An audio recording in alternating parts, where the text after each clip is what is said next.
Can you hear me okay? All right, we're going to get started. It's 9 o'clock by my phone. Oops, 9:01, we're late. I want to welcome everybody to our third annual Coldwell Banker Town and Country Market Forecast.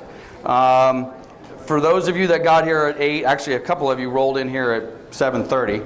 I apologize if it was confusing, the registration from 8 to 9, and we started at 9. But you hopefully, we'll see what happens with this room. We had 580 people confirmed for the event. The room only holds 400. So the fact that we had a little bit of loss is probably a good thing. Although I'm a little disappointed if within the next half hour this room isn't standing room only, I'm going to have a coronary. But anyway, that's what happens when you do it for free, right? Right? All right. So if I hear one comment about we run out of coffee or donuts, you better not say it within my earshot because it's a free event, all right? And I think they've got coffee down the hallway for a couple bucks. So anyway, next year maybe we'll charge $5 and we'll have more coffee. So at any rate, again, I want to thank everybody for coming. I know most of you in the room. I've made eye contact with a few, and I've kind of had that embarrassing look on my face that I know you, but I can't remember you, so I just pretended I was busy and walked away. But at any rate, my name is Lance Martin. I'm the broker owner of Coldwell Banker Town and Country. I want to again thank everybody for coming. This is the third year we've done this, and it's the second year that we've invited outside people other than just the agents from our own office and our own family. So we've got a lot of content today. We literally have got, literally 50 pounds of content, and we're going to cram it into a 20-pound bag kind of a thing. So most of you are here probably because you already know who these speakers are, and you're like, hey, I've got it. Whenever I have an opportunity to see Bruce or Chris or John or Eugenio is new to me, although I've seen his YouTube videos. I haven't seen him speak personally, but again, if you've spent any time in the Inland Empire, you've probably seen John or Bruce or Chris Thornburg at least once, and you said, hey, the next time they're available, I got to see him again. So at any rate, we've got a great lineup. If you don't have the program in front of you, I'll just kind of, and by the way, I apologize, this could be a little challenging for a few of us with small bladders. We are not taking any breaks. All right, I just don't have time to fit 4 speakers into 3 hours worth of content and take 5-10 minute breaks. So we're going to have maybe a 2-minute transition between speakers. So if you're those of you who've been drinking too much coffee, you want to make a quick exit and get back. So we're literally going to go. Bruce is going to speak for about a half hour, and then John Husin's going to come in for about 45 minutes at 9:45, and then Eugenio, and then Chris. We are going to do a round table. I'm not sure that all of our speakers are going to hang around for the round table. I know Bruce said he's going to be, I saw him somewhere in the room, and Bruce is going to be able to hang around, and Chris Thornburg's going to be hanging around. I don't know about Eugenio and John. I think John has another commitment. So, but we will do a brief Q&A from 12 to 12:30. Who was here last year, by the way? Okay, we're going to probably do, I may break out of the character here a minute and may allow some questions from the floor. But we're going to do, and we'll put it up at the screen at some point, a phone number where you can text a question to. I've just been to so many of these events where when you only have a 30-minute Q&A and you get 20 people lined up at the mic, and then some guy just blah, we don't have time for that nonsense. So we will, we'll get you a phone number you can text your question to, and you can get those questions in, then we'll be able to filter out the ones that we think are going to give us some best content, because again, we only got 30 minutes for a Q&A. So with that being said, I don't have a PowerPoint myself, which is shocking for most of you that have sat through my sales meetings to, hey, good morning, babe. My wife made it. I didn't see you earlier. Yeah, who whistled? All right. So at any rate, I don't have my own PowerPoint because I figured if those of you that have sat through enough meetings with me, you know I'm the PowerPoint junkie and the data junkie and the chart junkie. I figured, we're going to have enough of that stuff from our speakers, so no sense in me cluttering it. I will kind of kick it off with the following. I heard, 2 people told me today that there's news that's been reported. Who heard on the radio or saw the paper that the world has ended and sales are down by 14% or something like that? Is that what I heard? Okay. What's that? LA Times. LA Times. Okay. If my philosophy on that is there's no good news, no bad news. There's just news. That's one reason I like to have these type of events, because I like to see what people are thinking. Sometimes you leave these meetings and you're like, ooh, that doesn't sound so great. And sometimes you leave these meetings and you think, hey, that doesn't sound too bad. I've seen all of these speakers speak in the last little while. For the most part, I think most of us will leave here feeling a little bit better than maybe the LA Times might have left you with the article this morning. Part of the problem with what was reported in the Times and all these other papers is they're always behind. They're always a quarter behind or a month or two behind. And so I always take that with a grain of salt. By the way, who do we have in the crowd? Raise your hand if you're a realtor.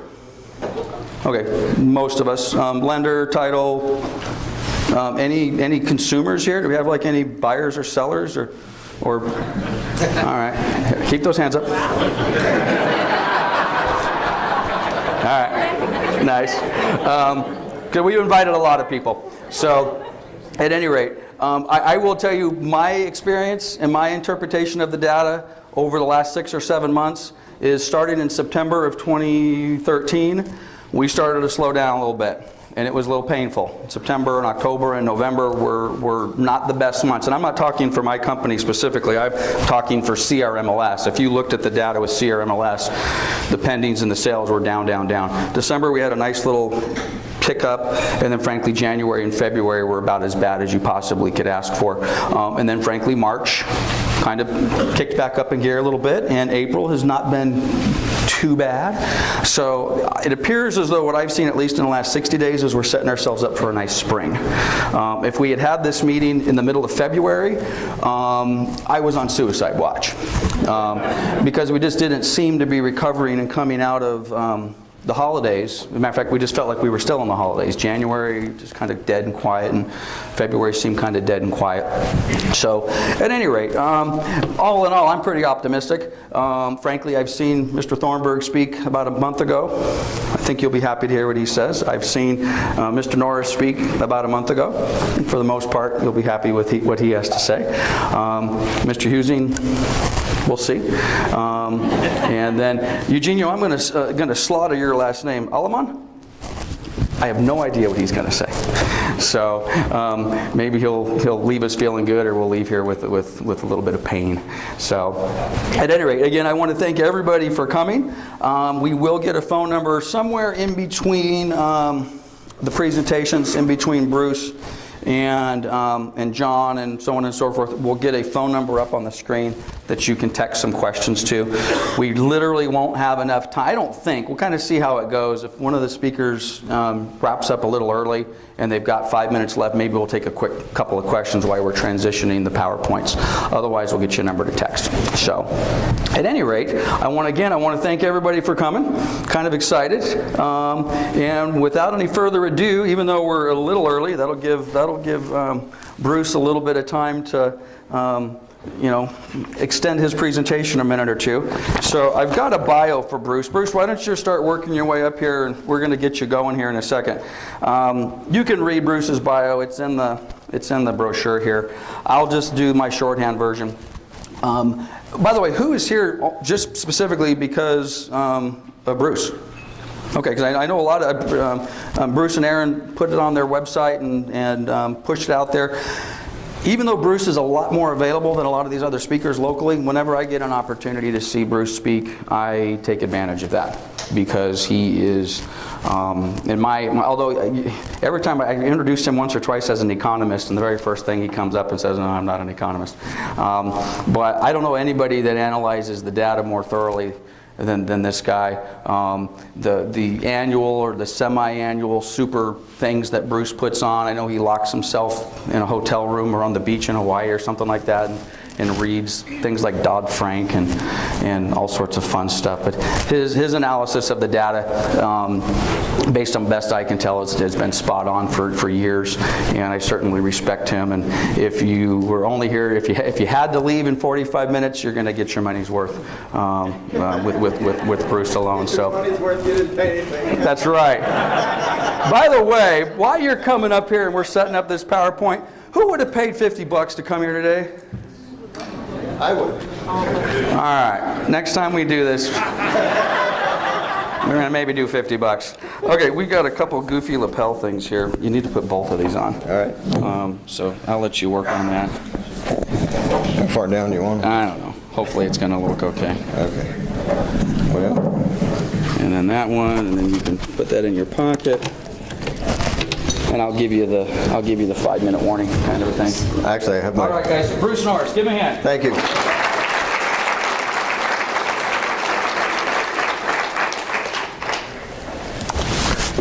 I guess I need to ask, how many of you are hearing me speak for the first time? Wow, quite a few. Okay. I would pay $50 to hear some of the speakers here, by the way. It's been my privilege to interview John Husing and Christopher Thornburg on a radio show. And I love having that radio show because it makes me work very hard. When you interview people smarter than yourself, you have to ask 25 minutes of intelligent stuff.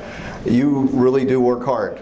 Those are two people, and I don't know the other speaker, but I would show up to hear either one of them any day because they're very smart and they don't have an agenda. And that's important to me, you know. They're straight shooters and they have a lot of knowledge. So I'm constantly learning. I was in Washington, D.C. yesterday for a meeting. We were on a panel about financing and things and policies that are going to be implemented and so forth. And got to meet Mark Fleming, who I've also interviewed. And very smart guy again, economist for, I forget, is CoreLogic. Anyway, it's just, it's fun to hang around those guys because I get to ask questions, even on the live radio, that I don't know the answer to because I'm not afraid that they don't know. And that's kind of fun. So I dream up stuff that I want to know and I get to ask them. The audience is filled with people in an industry that's gone under, gone through some really tough times. And Oh, you're good. I'm good? Make sure this clicker's okay. And I get the sense that people were really expecting those to return. One of the people at CoreLogic talked about in front of the audience, he thought the market was a bit frothy. And what's the technical chart you use for that term, you know? I don't believe our market is frothy. I think you're going to enjoy this business for the next few years to come for sure. The bottom line is, would you be proud that you sold a home to somebody this year? And the answer is, heck yes. It would be a very wise decision. If you were my kid and you didn't own a house, we would definitely have a discussion about how different your future would be if you locked in ownership at an interest rate of 4.5%. Because I've been around for a while and interest rates at 4.5% don't come by all the time. I refinanced a home that I bought to become a full-time investor at 17.5% fixed. So anything under 10 sounds better to me than it does to you. But when it gets under 5, it's a joke. But I know you have clients that go, well, I'm going to wait until interest rates go back down. Well, good luck with that plan. That may not work. Real estate has been very instrumental in my life for a long time. And so I want to tell you that the job that you have is important. I was married at 17 and saved money for 3 years for a down payment. And when I was 20 years old, I got a chance to buy a house in Mira Loma. The house wasn't a great house. It was 2-bedroom. It was old. The windows didn't open. We didn't bother checking that. We just wanted to own a house. But when the windows didn't open, that was a bummer. When we flushed the toilet, it went the other way. That wasn't so good. But something happened to me that had never happened before. On Saturday, the first week I owned the house, I mowed my own grass. And I felt like a man. No kidding. That's what it did to me. I'll never forget that feeling. In 2006, we wrote a report called The California Crash, why prices could go down by half in California, foreclosures go up thousands of percent. I owned a house that I lived in. It was worth $1.2 million. Thought about selling it. Called up a guy that had a really cool rental. I said, not your typical renter, I'll pay a year in advance. He said, wow, that sounds great. He said, let me ask you a question, do you have any pets? And in that question, I realized why I wasn't a homeowner. I never wanted to have anybody ever earn the right to ask me that question. I wanted to be independently capable of deciding if I wanted to paint a room pink or I want to have a dog, and I didn't want to ask anybody anything. That's why you sell houses, because it's still the American dream. Hopefully some of the news that comes out that sales are down and all of that will jar the people that make decisions to say, you know what, we better make homeownership a priority. Yesterday, the meeting that I was at had a lot to do with financing for investors, and I think that's long overdue, but I don't think it ever should be a priority that's ahead of occupant owners, because that's how people create their fortunes, and so that's important. Okay, I know you guys didn't necessarily come here to that. You want to see charts. Okay, you guys know what we do. We buy and sell houses, so we get involved in between 70 and 100 houses as a buy-sell company. Then we loan on somewhere between 300 or 400 a year for other investors. So between 400 and 500 times a year, we see a deal that's got a source that changes. You know, 3 years ago it was REO, then it was short sale, now it's bought directly from private parties. We see how long the loans take to get to pay off. So, and we're in the market ourselves, and so we know the pain of trying to sell a home in December, and we know that it's picking up. So because we're so involved in it on a daily basis, we have the finger on the pulse of what's going on in our market. Our basic business model, we take that house and we turn it into that house.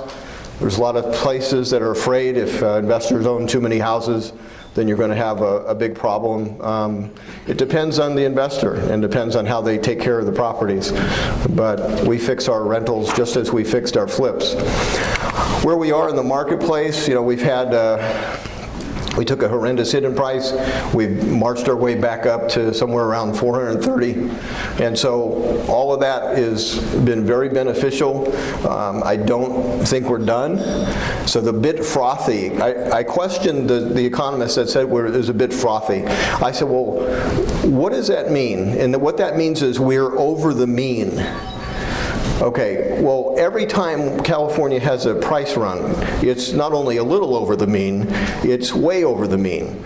Does that mean that the mean means that someday you'll return to the mean? But it ain't going to be this year, and it's probably not going to be next year. And so when you're thinking about buying and selling a property, or is it a good idea to have an investment and you're in a year like 2014, I don't see any chart that makes me afraid. None. And so I'm happy that I'm in this business. One thing that price increases did was take down the percentage of underwater owners. And that's been a very encouraging thing. If you have made your payment since 2007 or 8, and you're in 2014, and you're now approaching break even, there's two things that are not going to happen. You are not going to stop making your payment because you hung in there all this time. And I don't think you're going to sell your property the second your head's above water. That doesn't make any sense to me. There was a thought that, okay, all these people that are underwater for so long, they're going to sell their properties and become what, a renter? If any group has kind of put their foot down and said, no, home ownership is important to us, it was the group that made payments while they were upside down, sometimes by 50%. So I don't think this chart is doing anything but improving the prospects. It's also taking away the concept of bubble inventory. So if you're still waiting for bubble inventory to show up, it ain't. It's not how they solved it this time. Inventory is at a reasonable level, and inventory in months supply gets affected by volume of sales, and volume of sales are down. So when you look at this chart of volume of sales and it's down by whatever it is, 20% or so year over year, that's where a lot of your month's supply is. It's very reasonable month's supply. So I'm not afraid of the chart here. What's interesting, and I did get a question on this panel, somebody asked the affordability question. Is affordability a concern? There's less people that can afford properties this year than it could last year. here. And mathematically, that has to be true, right? Interest rates went up, prices went up, so less people can afford it. But there's an interesting phenomenon, and I don't know if I have a pointer here. Please be a pointer. Nope. Center button. Center button? I was afraid that was an on-off button. And then I thought, oh, if I touch that, I'm in big trouble. This is volume of sales, and this is price. Now, this is not an insignificant price increase. This is going from about 34,000 to 100, and sales increased. And this is a nice little price run we had in the 80s, and sales increased. And this is a nice little run we had in the recent run-up, and sales increased. The charts you are about to experience, unless financing gets in the way, is these charts. This chart doesn't reflect a market that just has to have real estate. That happens when you have affordability declining and you have inventory as low as it is. That should be the next few years. Have we ever sold less homes as people can afford less real estate? The answer is never. Isn't that odd? But that's why I like charts. See, that doesn't make any sense, except for it's true. So when you finally figure out, you know what, every time the prices go up, volume goes up, I'm not going to get in the way of that. I'm going to expect that's likely to occur again. And part of it is we all get excited about real estate.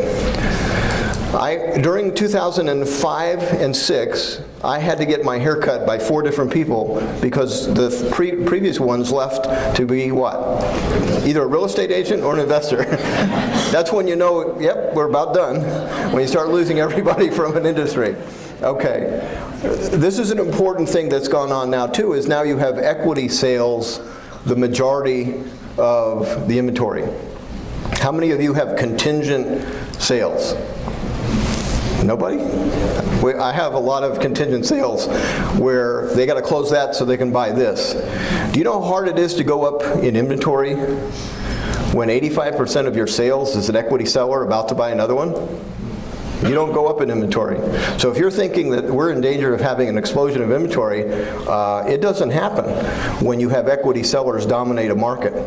Never happened before, not going to happen now. So when this market, to have only a flat price, would have to only have 3 months of demand. I'm not buying it. I think we are going to have price increases, and I think we're probably going to experience them, some this year, some next year, but we're nowhere close to where we're going to end up. The things that cause problems, the foreclosures and short sales and so forth, that are all declining. This is where we were as far as what type of inventory was in the MLS. Aaron does these tricky charts. It's really cool. Oops, and I went forward too fast. Wow. Yeah, that was the whole presentation. Sorry. Okay. Now, back here in purple, this is what we were dealing with in 09. 60% of the volume of sales was an REO. And the lender didn't go back and buy another house, right? So only 40% of the time did you have a chance that somebody's going to repurchase something, and some of those were short sales. So that was a very tough market. You could see how inventory could have exploded in that time frame. What's interesting is that when you have affordability go down and prices go up, you would think, well, those investors, they're smart. They're not going to buy more of that stuff. No, that's not true either. In gold, that's what happens to the volume of investor purchases. So you can't tell me in 2005 any of that stuff cash flowed. This is what happens to the psyche of an investor. They rationalize, well, I don't need cash flow because prices are accelerating so fast it makes up for it. So can I have 10 instead of 1? And that's what they do. And then there'll be some lender that goes, I think so. That's what's about to happen, is you're about to have lenders. I mean, I thought it was interesting. I'm on a panel yesterday with billions of dollars in the audience wanting to loan the money and put it into bonds on Wall Street. And I had to ask, I said, I appreciate you having the meeting in 2014, but I do not understand why you weren't here in 2010. I really don't. You know, the timing is interesting to me. Affordability, it's a true statement. We're at a lot lower affordability than we were before, from 50-something to 32. So is 32 scary? not according to the history in California. 32 mimics 1977, 1987, 2001. So look back and say, okay, was 2001 the perfect time to sell anything? Not even close. Was 87? Not even close. 77? Not even close. I guess what I'm telling you is that it's not a good idea to be a seller at this point. It's a better idea to be a buyer.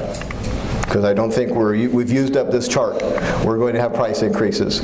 If you have interest rate hikes, this is what happens to your affordability. Let's say you're at 32 right now at 4.5, and you go all the way to 6.5, you only get to 25% affordability.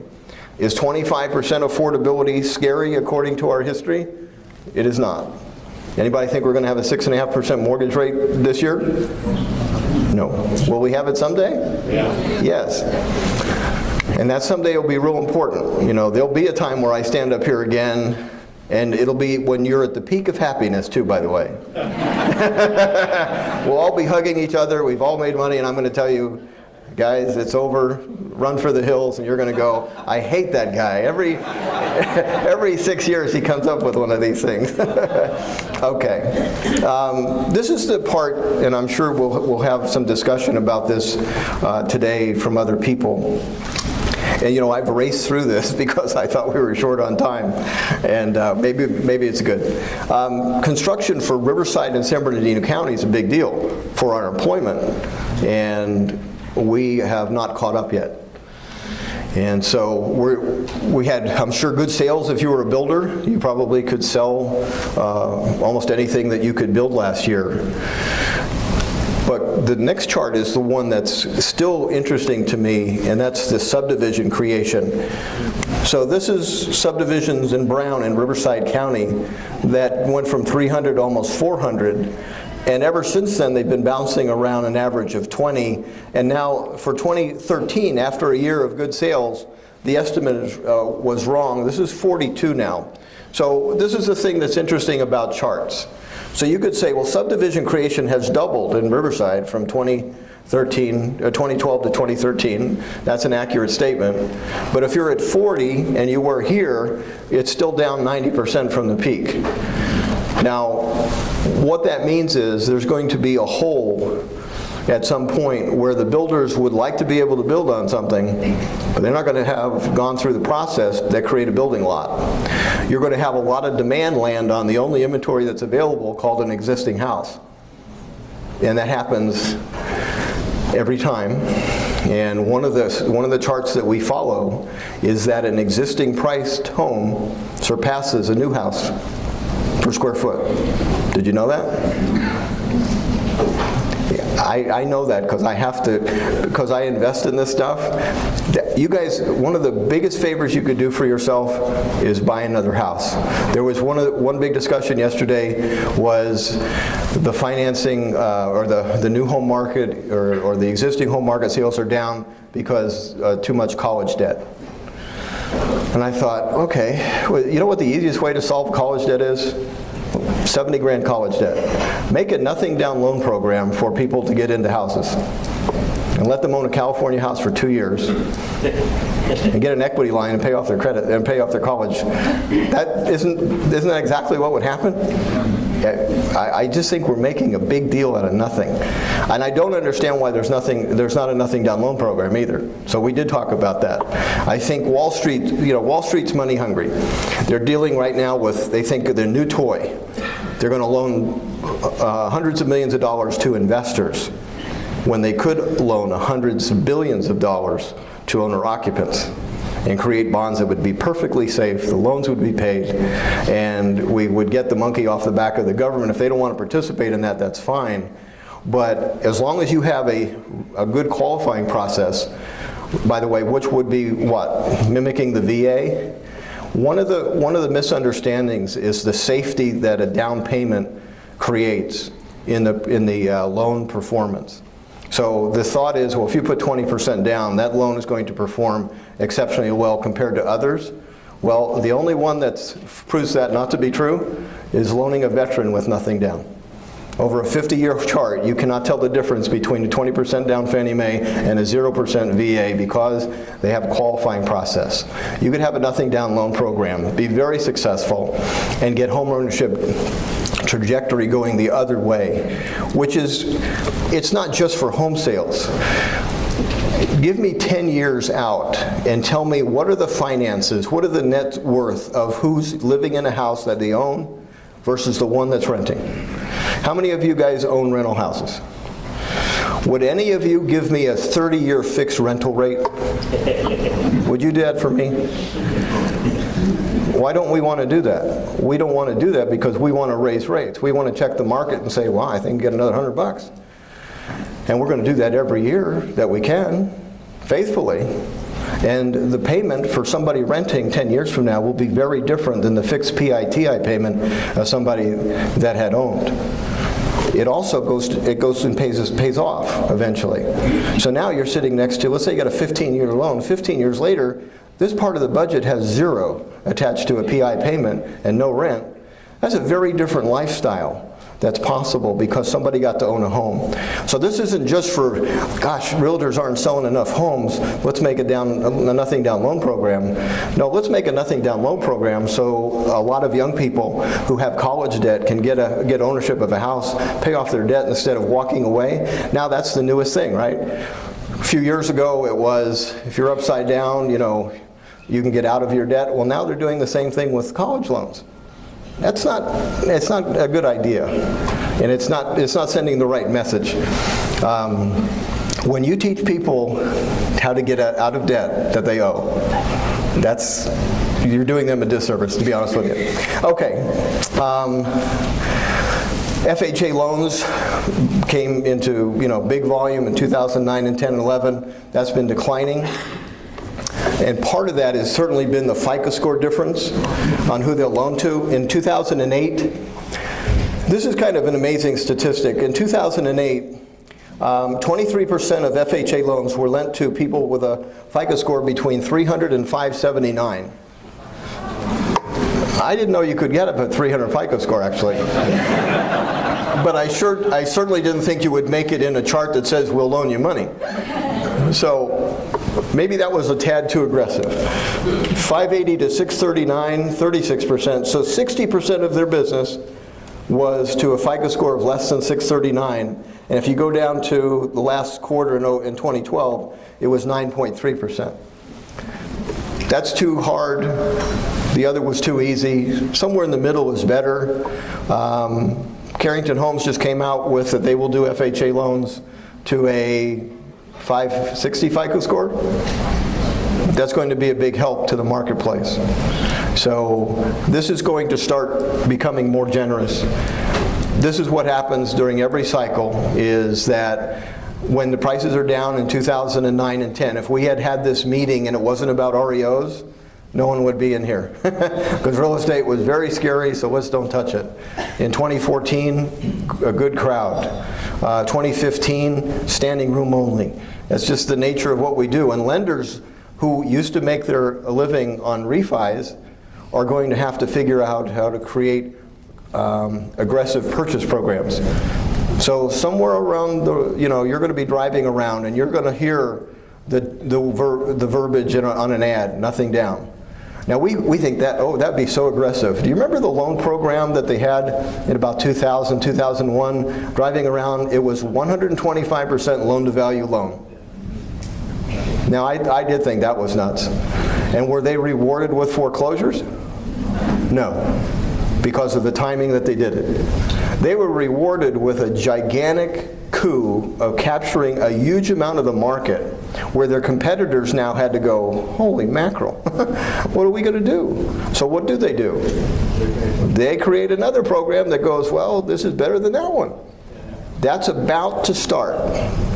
It's going to have to be away from Dodd-Frank rules, and it's going to be connected to the room I was in yesterday. Hundreds of billions of dollars looking for yield and a way to create an investment that they can sell on Wall Street. That's coming. And these guys, I want them to have investor financing because that's important to the group that I hang with. But they're going to find out that volume pales in comparison to the occupant owners they could lend to if they would create the programs necessary for that. It's hard to see this part, but Fannie and Freddie, same thing. FICO score requirements 2001 through 2006, very different than today. So that's part of the problem. We don't have a lot of inventory, but we have a lot of restriction on who can borrow the money. And we all have clients that are going to be perfectly capable of making a payment, getting told no. And at some point, somebody using common sense will step in and say, I think we can create a loan program and do a lot of business and be very successful. Okay, I'm actually going to end there.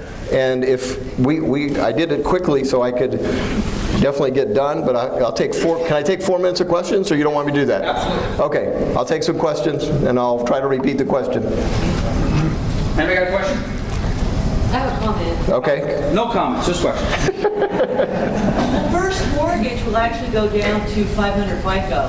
for Okay. FHA, Okay. 10% down. And we do have 0.5% down purchases for non-first-time homebuyers. So Carrington, Carrington and First Mortgage are both, I think, the first. Right, they're kind of breaking the ice for aggressive programs. Okay. And that's what happens when you have somebody do that, then you have other people go, wow, we're not going to get much business if we don't do that. Okay, there's in the back. Let me grab a mic. Put your hand up if you're next in line. There's rumors, it says that California home prices are overpriced and the salaries are not going up. And California is kind of looking for a spot that's going to level off. Is this a trend just for California, or do you see that as being true? I don't see it as being true at all. I would love to debate the person that said that is it true about the wages? Yes. Okay.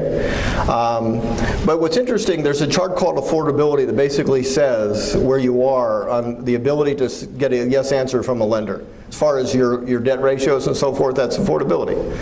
It doesn't have to do with the back end, it has to do with the front end. But anyway, historically, affordability at 32, you're nowhere close to being priced out.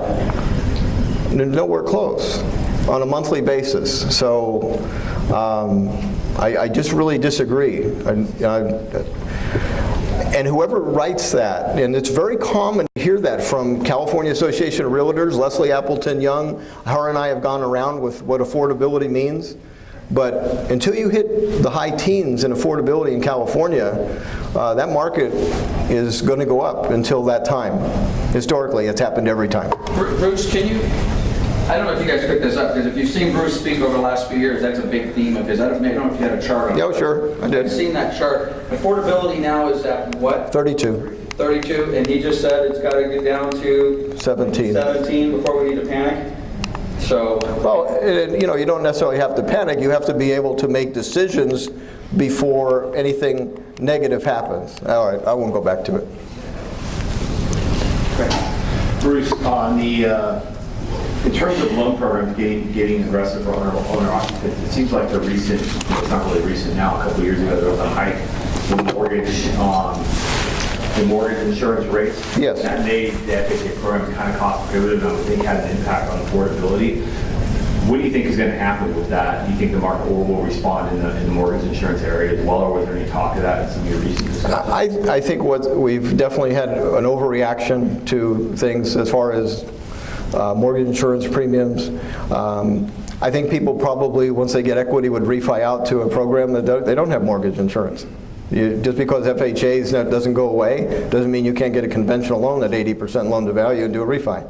I think we've gone through the hardest part of the mortgage restriction. I think from here on out it's going to get easier, because you don't need an economy to go down. The builders' sales just were reported down. At some point, somebody's going to pay attention to that. And was homeownership, do you think it's the priority to the country still economically? Yeah, I think so. Somebody's going to wake up and go, you know what? Maybe we need to think about how we can benefit housing, not get in its way. Or you could have another recession without its participation. If you keep on building 400,000 or 500,000 homes a year, you're going to have a problem economically. All right, we got time for 2 more. Bruce, you talk about loans for owner occupancy. Tell us about owner-investor loans as far as flips and/or keeping for a period of time. Yeah, the breakthroughs in that world definitely are coming down the pike as far as the refiable existing inventory. So if you have existing loans that have rentals, you can now get financing. You can't do one house, but you can do blocks of houses, but not, starting with $500,000 and going up to hundreds of millions. You can get refied with 30-year amortization, 10-year calls. I don't know what the point structure is, but I know the interest rate's about 6. And there's a lot of money being thrown at that product. They're going to take that to the bond world so they can constantly do it over and over again. That's a pretty cool product. We're meeting with the owner of that company next, we actually had breakfast with them yesterday just to see if there's any synergy that can be produced. So that's definitely a breakthrough for our end of it. All right, One more. one more? Okay. Bruce, foreign investors, I didn't see any graphs in regards to how they've affected purchases and whatnot, and how do you feel about them in the future? Will they continue on or will they drop off, and how will that affect us? Well, historically, they buy more as prices go up. They are equally as bad as contractors getting out before the peak. And it's just, and some of it has to do with what's going on in their world. So they're bringing a lot of money they need to spend to get out of somewhere else. So that's part of, China's a very big player right now. Much more so, by the way, not just China, but foreign investors represent more purchases in California than do all the hedge funds put together. So they are big players. Have they been this high before? Yes. Are they higher this year than they were last year? Yes. They represent about 8% of the volume at this point. I don't see that disappearing because they get sucked up just like we do, and they'll buy it because it's going up, not because it makes sense. Okay? All right, Lance, All right. Thank you so much for having me. Thank you, Bruce.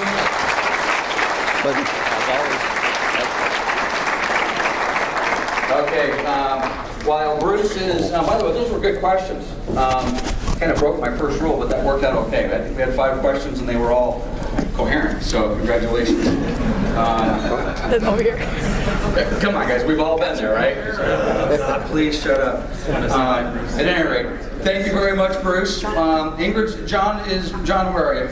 Mr. Eugene? There you are. Ingrid's going to get you mic'd up here on the side of the room while I'm doing your introduction. But to tap dance a little bit, if we have a little bit, and that worked out really well with Bruce, if we have a little bit of time at the end of John Busey's presentation, maybe we'll try it again and we'll do 4 or 5 questions. Having said that, that's my cell number. So if you've got something, or if you wanted to ask Bruce, if I know there's the first 2 hands that I wasn't able to get to, just keep it short and precise and send me a text to that particular number. And then when we do the panel at 12 o'clock, we'll see if we can get that question in. So before I introduce John, by the way, that mic is hot, Ingrid, just so you know. Before I introduce John,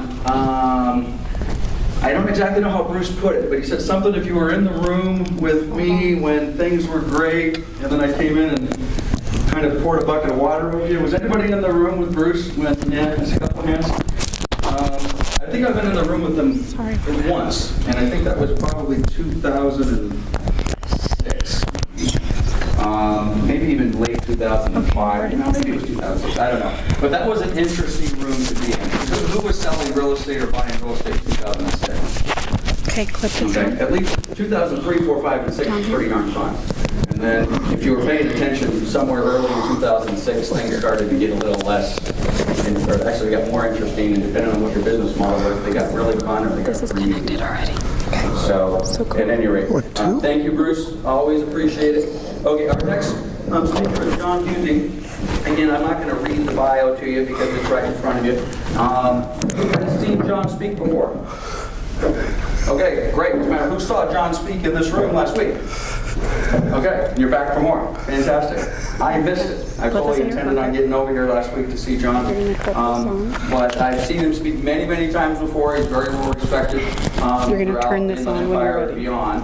I'm So ready. you're Turn it in on. for a treat.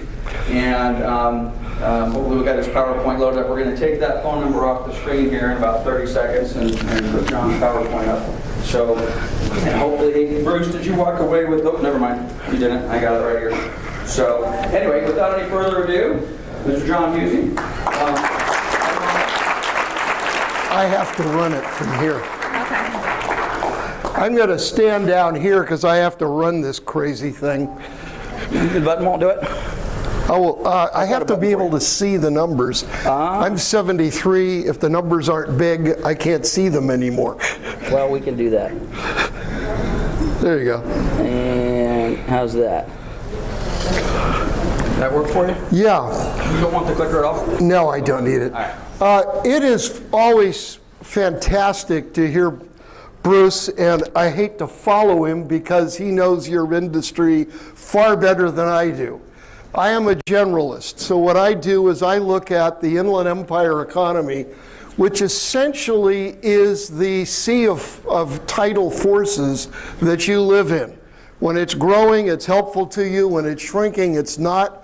As I said in my speech last week, my wife and I, for 5 years, had not been invited to anybody's home because I was the most depressing person anybody knew. Well, you can see from the arrow on the screen that it is no longer saying depressing. It is actually moving from optimistic towards exciting.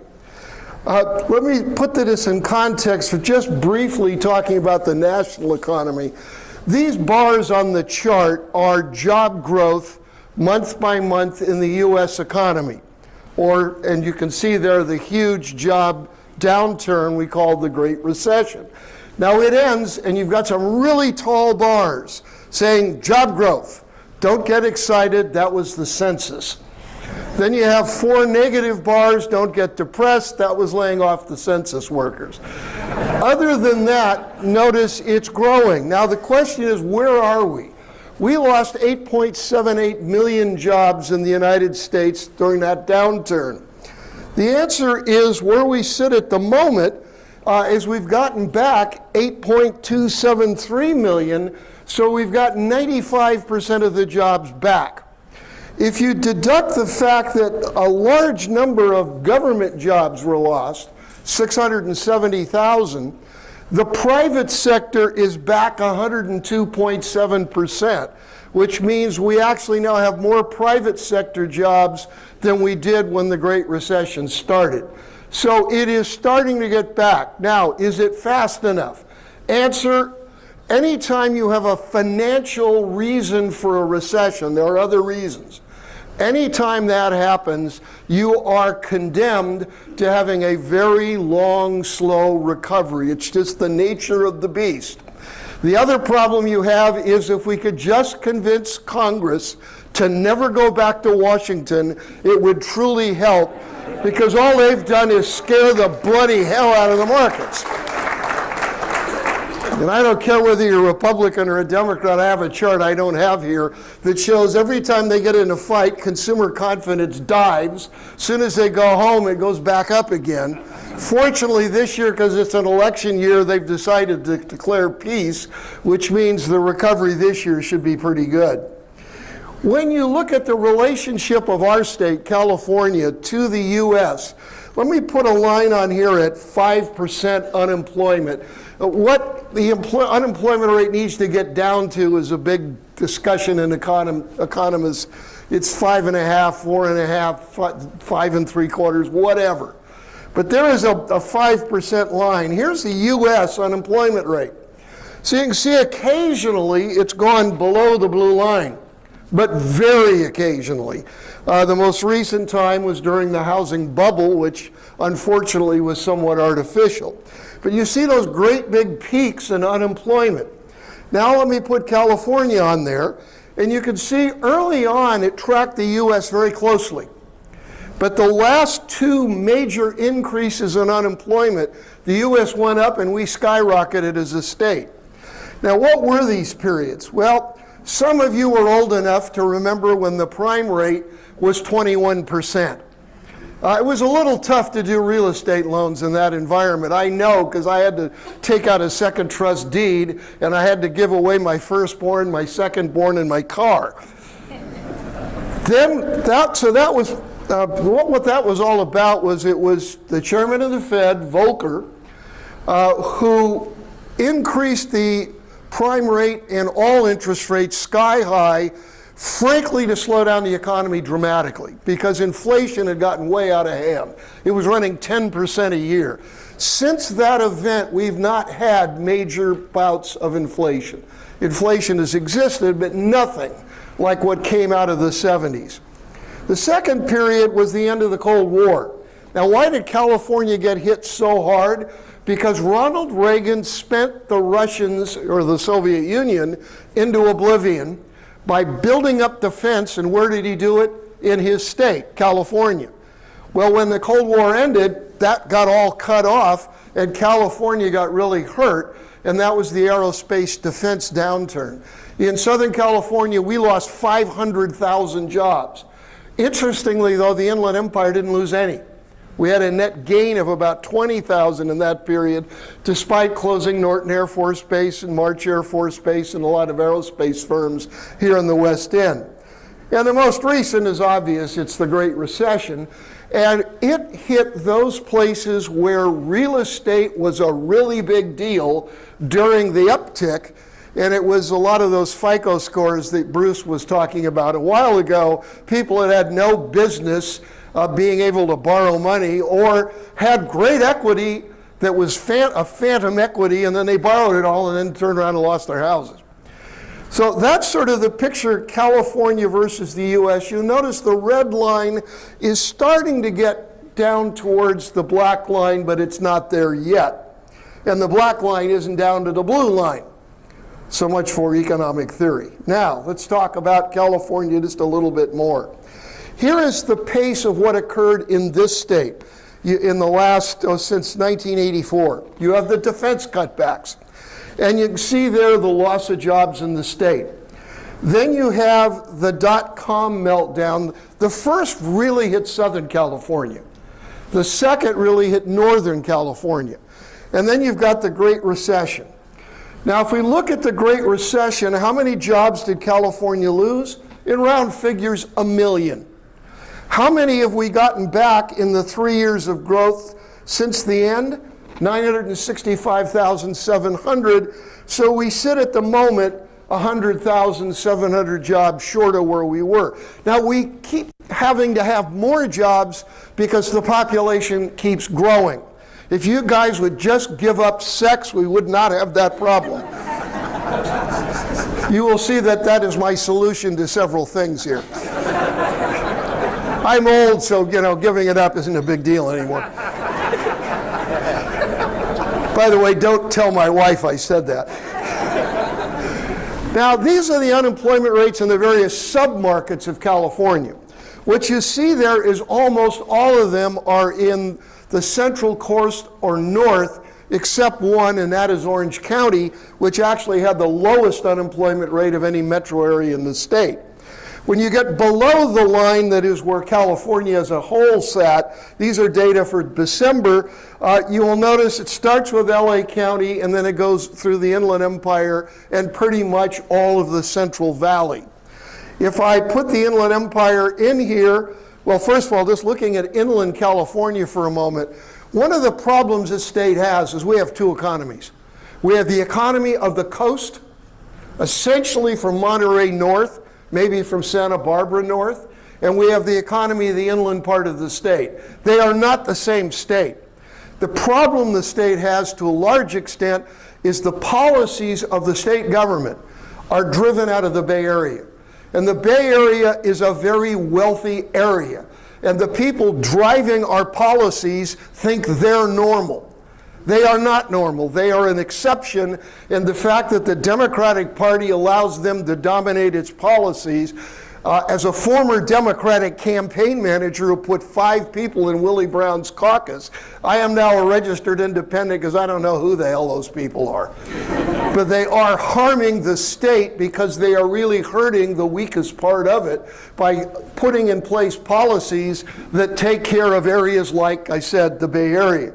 Here's the Inland Empire, 8.9, a little bit below the state at 7.9. So we are in the bottom half, but we're certainly not down like Imperial County where the unemployment rate was 22%. By the way, for Imperial County, it was a good rate. It's always in the 20s down there.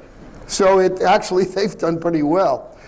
Here's the unemployment rate for the US and the unemployment rate for the Inland Empire. You can notice they track very closely until we get into this downturn. And then we go mad. Why? Because of what happened to your industry and to construction. And to all of the various sectors, escrow, title, insurance, finance, all the rest got clobbered. And you can see we were at 15% unemployment at one point. Now, I was born in 1941. I think I'm probably the oldest person in this room. It was the last year of the Depression. The unemployment rate in the nation that year was less than what we hit in the middle of this. So it was, of course, World War II got us out of it and all the rest of that. Where do we sit now? If you look way over on the right, they're narrowing. So we're getting closer again to the US rate, but we aren't there yet. Now, that's sort of a context. That's the ocean of forces we swim in as a region. Now, what's going on within our region? Well, the unemployment rate in the Inland Empire in December was 8.9. You will notice that it wasn't the highest in the United States. The highest was Providence, Rhode Island at 9.2. But if you look at the two counties here, and I find it take a certain enjoyment of this because this Riverside was 9.1, San Bernardino was 8.7. Now, if you know any of the leaders in Riverside County, they want nothing to do with San Bernardino because it's a horror in terms of the economy. With all due respect, they're wrong. They have a higher unemployment rate sitting in Riverside County. I sort of chuckle with that because I do duel with those people all the time. Now there's a test, and if you don't pass it, you cannot leave this room. This is the way economies operate. I use the same example. If you've ever seen me before, just turn off your hearing aid because here on it's just the same stuff. Think of a Clint Eastwood movie where you have a gold mining town. Now what goes on there? There's no economy till somebody finds gold. You dig up the gold, which is absolutely useless. You can't eat it, you can't wear it. So what do you do with it? You ship it away, and money comes to a place that until that moment had no economy. So the miners are supported by money from the outside world coming to a new economy. Now miners have needs. First thing they need is food and tools, so you have a general store. That's retailing. That is consumer services. No mine, no secondary tier, no general store, you have a ghost town.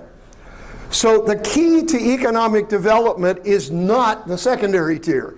It is where does the money come from that moves through the economy and creates additional jobs. Now miners have other needs. They need entertainment. So you have a saloon. Again, saloon workers, eliminate the mine, they're all unemployed. Miners have other needs, but my wife tells me I can't talk about it. Now, in the modern economy, what is the gold? What are the gold mines? Well, economic development means increase the economic base, which in my terms is the gold mine. First thing is logistics and distribution. All you have to do is land at Ontario Airport, provided anybody allows an airplane to go there anymore. And what do you see on the ground? There's huge buildings all over the Inland Empire. That's logistics. That is handling cargo. That's number one. Number two is construction and real estate. A huge, when it's operating, yeah. You've got a great presentation there, but none of us can see it because you keep standing in front of the projector. Oh. There you go. Am I in front of the, oh, I'm sorry. Thank you for that. That was really, well, I thought you could see it on my chest. I mean, come on. Is that okay now? Okay, now, third would be the healthcare industry. Why? Most of the money comes from the outside world in. And then the last one is a potential one, and it's manufacturing, but we have managed to destroy it in California, and I'll show you the numbers on that in a minute. But it could be big for us if we could figure out how to allow it. And that then permits the modern secondary tier through which money moves through the community. So it's those corner things, the gold mines, which are crucial. Now, how does this area's economy work, and why are things where they are? Our economy is based on three basic facts. Number one, population, which in Southern California and California has always tended to grow. Number two, preferences. Where do people want to live? Where do businesses want to have their companies? And then the last one, dirt. What I mean by that is undeveloped land. Where is it that you can find it? Because that is the fastest growing place in Southern California at any given time. When you put those three together, we can't all have our preferences.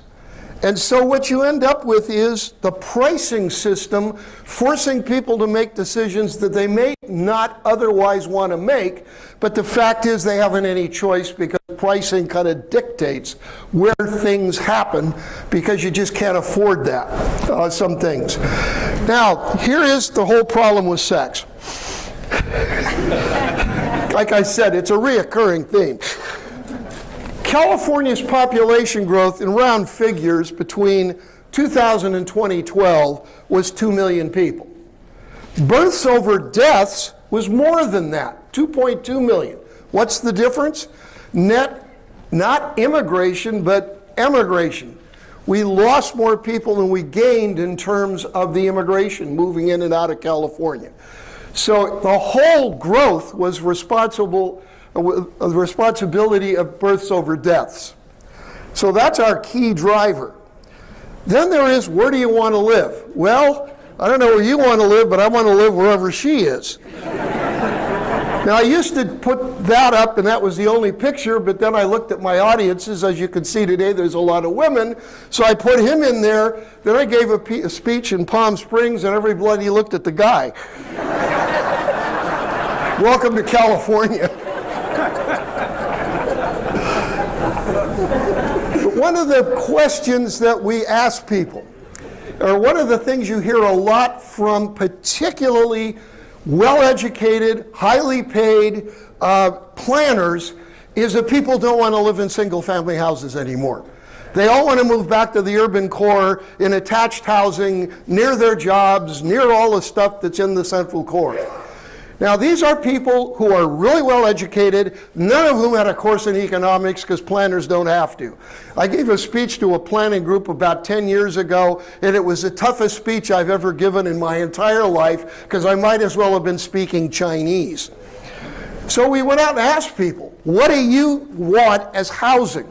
Specifically, a question was asked by the Western Riverside Council of Governments to people who commute to San Diego, to Orange County, and to LA out of Riverside County.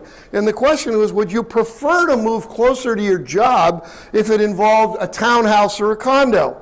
What was the answer? 87.5% said no. Excuse me, planners, you ought to talk to somebody sometime. This is my 5th downturn of my career. This year is 50 years for me. My wife reminded me that's a half century of studying this economy. I thought 50 sounded better. So we went out and asked renters, same question. What did they say? 72.3% said no. They want single family detached homes, and the fact that they have to commute is an irritation. Well, that is sort of flies right in the face of everything you hear coming out of the planning community and all of the people that are going to reorganize our lives. They say this in every downturn. I remember hearing it in Claremont in 1962 when I first got here. They were saying nobody would move out to Claremont to live in single-family detached housing because the commute was too far. We live in the Inland Empire. You know what the result of that is. Now, an important piece of this, forget that last thing, it shouldn't have been there. our area grows up in 3 stages. Stage 1, rapid population growth. And we go through periods of this. We're probably about to go into another one, I would suspect, fairly soon now. Now, what's that all about? Well, what it's about is population has to go where you can build the residences that people are going to live in. Now, you're out of land almost completely in LA County until you get up to the high desert. You're out of land almost entirely in Orange County. San Diego has sort of zoned itself out of land, so you're left here. And so these are the forecasts from SCAG that they're currently operating under. And notice the number for the Inland Empire. The anticipated growth, 2008 through 2035, 2.1 million. That number will come down, but it's still up in that order of magnitude. Now look at the next, 1.689 million. Who is that? San Diego plus Orange plus Ventura plus Imperial will add almost 500,000 people more than our 2 counties out here. Then you look over at LA County, we add almost 600,000 more than that. So this is the center of the universe in terms of where people are going to have to go, because this is where you can go. It's not like there's a lot of choice. This goes on in 3 stages. First of all, people are forced to move inland, even if they don't want to, simply because housing is less expensive and they're priced out of markets. I just went through spinal surgery. At the end of it, I'm sitting talking to my nurse. I said, where do you live? She says, well, I live in Eastvale. I said, why? She said, well, my husband and I are from Orange County. I said, okay.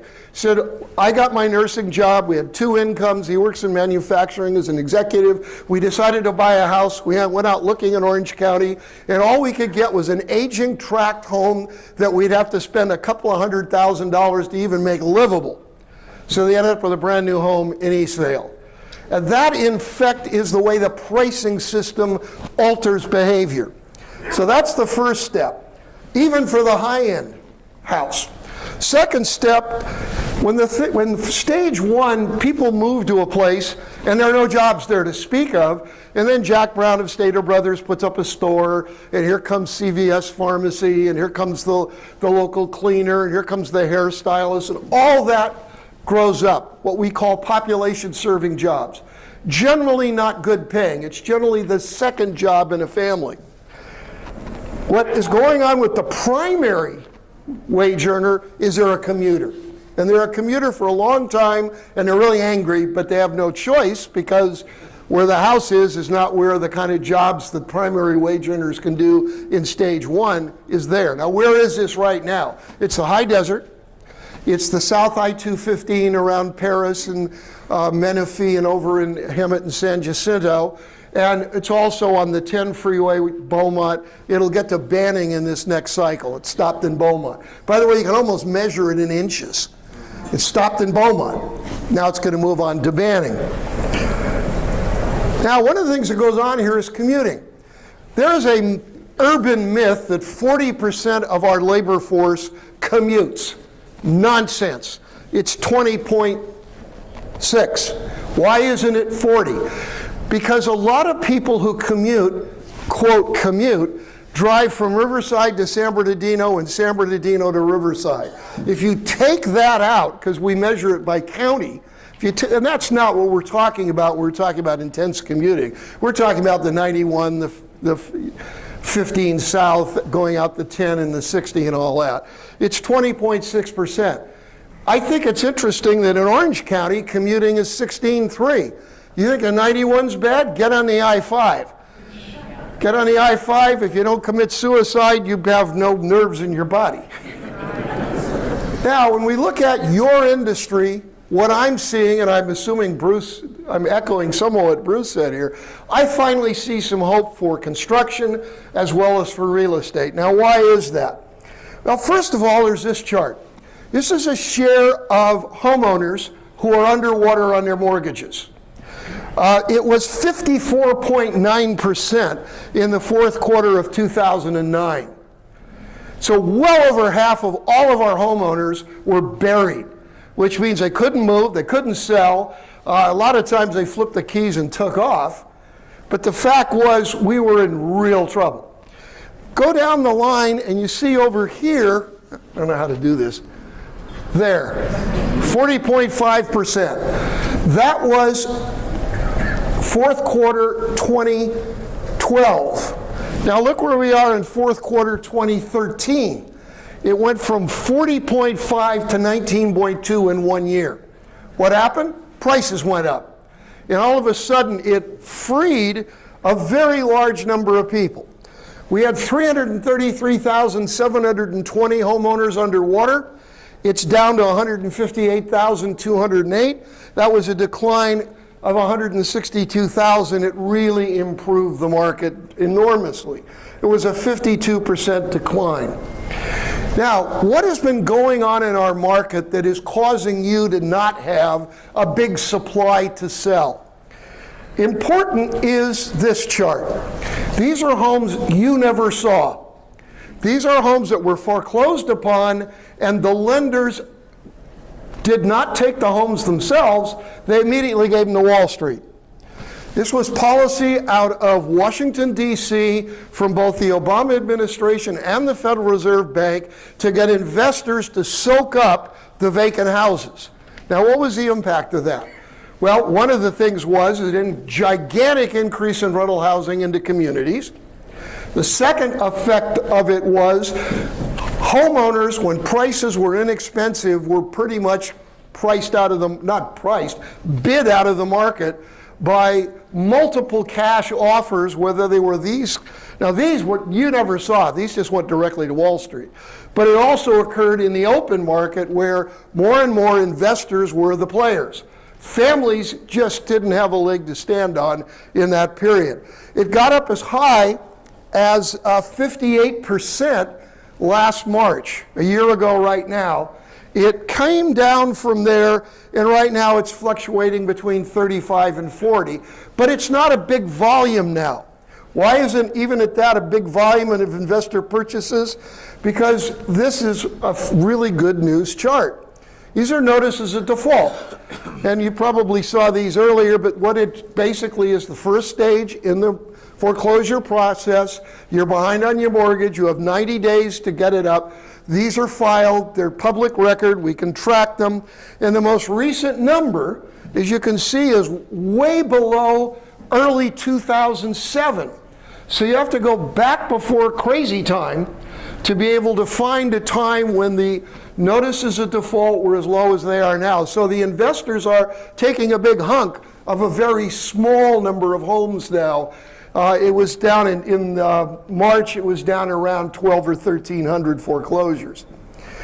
Now this is why we ended up with having people not have themselves so far underwater. Housing in the existing home market peaked at 389, this is median price, half higher, half lower, the house in the middle. We drove from there all the way down to 155. When was that? Second quarter 2009. So that was the bottom. How far have we come back? Well, we're now in the first quarter of 2014. So pretty much right now, the price of all the homes sold was at 250, 834, half above, half below, and it's up 61.5% from the bottom. What about what's going on in the new home market? Prices in the new home market are up 43.1%. When you talk to new home developers, this is largely driven by costs. It's not what they want to charge, they haven't got a heck of a lot of choice if they're going to make any money. Other important fact is, where are we from the peak in the existing home market? We are 34.7% below it. We were over 60% below it at the bottom. So we've come back a long way. Unfortunately, when you're going up, big percentage numbers, 1 to 2 is 100%. That doesn't really get you anywhere. So we've still got about a third of the way to go to get prices back to the peak. It's going to take a long time to get there, but you can see the trajectory, though it's going to slow down. Why is it going to slow down? Because investor activity is, the whole calculation of capital gains over time is going to shift now that prices have had their big jump last year. When we look at the problem for the development community in building new homes, it is this. If I'm a new home developer, one of the things I realize is an existing home is 50% less than what I want putting a house out there on the market for. Now, part of the problem is there aren't a lot of houses out there in that market, as you well know, and that is the saving grace for the new home market. But it is still an issue that's causing it to not grow very much. What has driven this market, as I said before, is price. People, to a large extent, have had no choice but to migrate here. Now, you see on the left, San Bernardino County's middle-priced house, first quarter 2014, $230,000. Riverside, $290,000. Riverside's middle price is $60,000 higher. But then you've got LA, San Diego, and Orange. $452,000, $466,000, and $645,000. Huge number differentials. If you look at these yellow bars, it's what a person saves if they leave the coastal counties and come inland, or they leave Riverside and move to San Bernardino, for that matter. You save 60 grand compared to Riverside. It's 222 to LA, take off 60, and you end up with, I think, if my math is correct, 162,000 cheaper to go to Riverside. If you get out to Orange County, you only save 415,000. If you move to San Bernardino, take off 60, and you're still in the high 300s you save. This is my nurse. This is why she came. She had no choice. And remember, half above. You should see, by the way, the new home price in the first quarter in Orange County was 700 and something. Basically, you've priced human beings that, other than those living in places like Newport, out of the market. Now, I don't have to tell you that volume is stagnant. And volume is stagnant for a whole host of reasons. Bruce talked about them in some detail. But you could see that for about, I think it's about 12 or 13 quarters in a row. These are seasonally adjusted data, and you can see it's almost a horizontal line. It's slightly dipping at the moment. But what are we seeing here? Well, one of the things going on is people aren't moving here. You are not getting a lot of people migrating to live in the Inland Empire, in part, frankly, because of fear. The markets really have scared people, and the kind of decisions they used to make, they're not making right now. There are several other reasons for it, but the most important fact here is we saw 27,324 people leave domestically. That is, now did they go back to the coastal counties? They probably couldn't afford it. But where they did go is North Dakota to go work in oil, or they went to Texas or someplace else. But we are not gaining people, which means we are not gaining their skills, we're not gaining their wealth, we're not gaining their income and their spending, so it's affecting things like retail, as well as a lot of what you do. Now, why the low volume? There's less foreclosures, that's a piece of the puzzle. Buyers want or need higher prices, and that some of them are withdrawing from the market if they don't think they can get it. You do have the continued acquisition by Wall Street of a very large share of what foreclosures there are. Bruce did a beautiful job of talking about FICO scores. 300, I agree with him. I didn't even know you could get that low. I think it's my son. The higher FICO scores, though, that's going to start to come down. Then FHA is not doing us any favors. If you looked at the middle-priced new home, half above, half below, is now above $350,000, which means they basically priced more than half the new home market out of being able to do FHA. Now, I was back talking to Congress a week ago, and one of the things I said is, this is insane. For the federal government to not recognize there are different markets in the country, and it may be fine in North Dakota, it is not fine where unemployment rates are very high, and we need to get real estate going again. It is beyond stupid, it's almost criminal. Congressman Miller has a bill in to unwind that, and I said to my Democratic friends, I had both Democrats and Republican in the room, they had to check their swords to come in. And I basically said, excuse me, we need that if you care about workers. The hell with the businesses. If you care about workers, you can't do policies like that. Not at this moment. And then there's the fear factor. People have been afraid economically for quite a while now, and it's going to last. I am the child of Depression parents. It influenced them their whole life. You've got people who are going to be influenced throughout their life because of what we just went through and haven't completely got out of. In the permitting business, there is some hope. For the two counties together, in 2013, we had 6,473 new home permits. It's up quite a bit from the low, but look across that graph, and what are you seeing?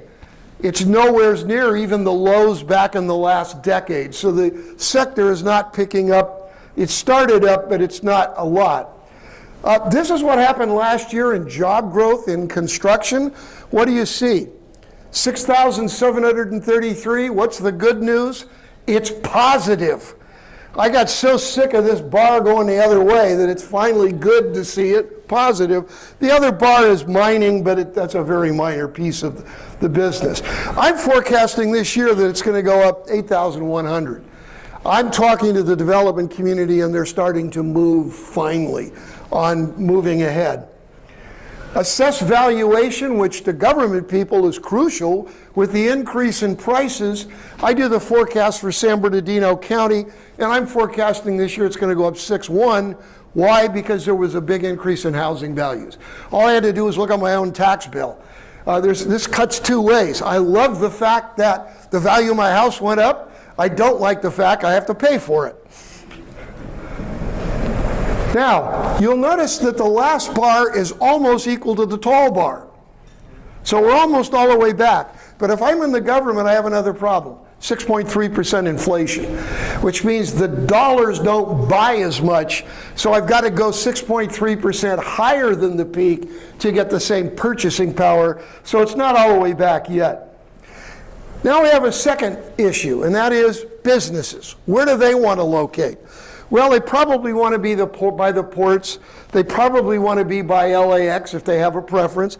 They probably want to be in the middle of the big massive population. That is the parade for the Lakers. That's back when LA had that basketball team.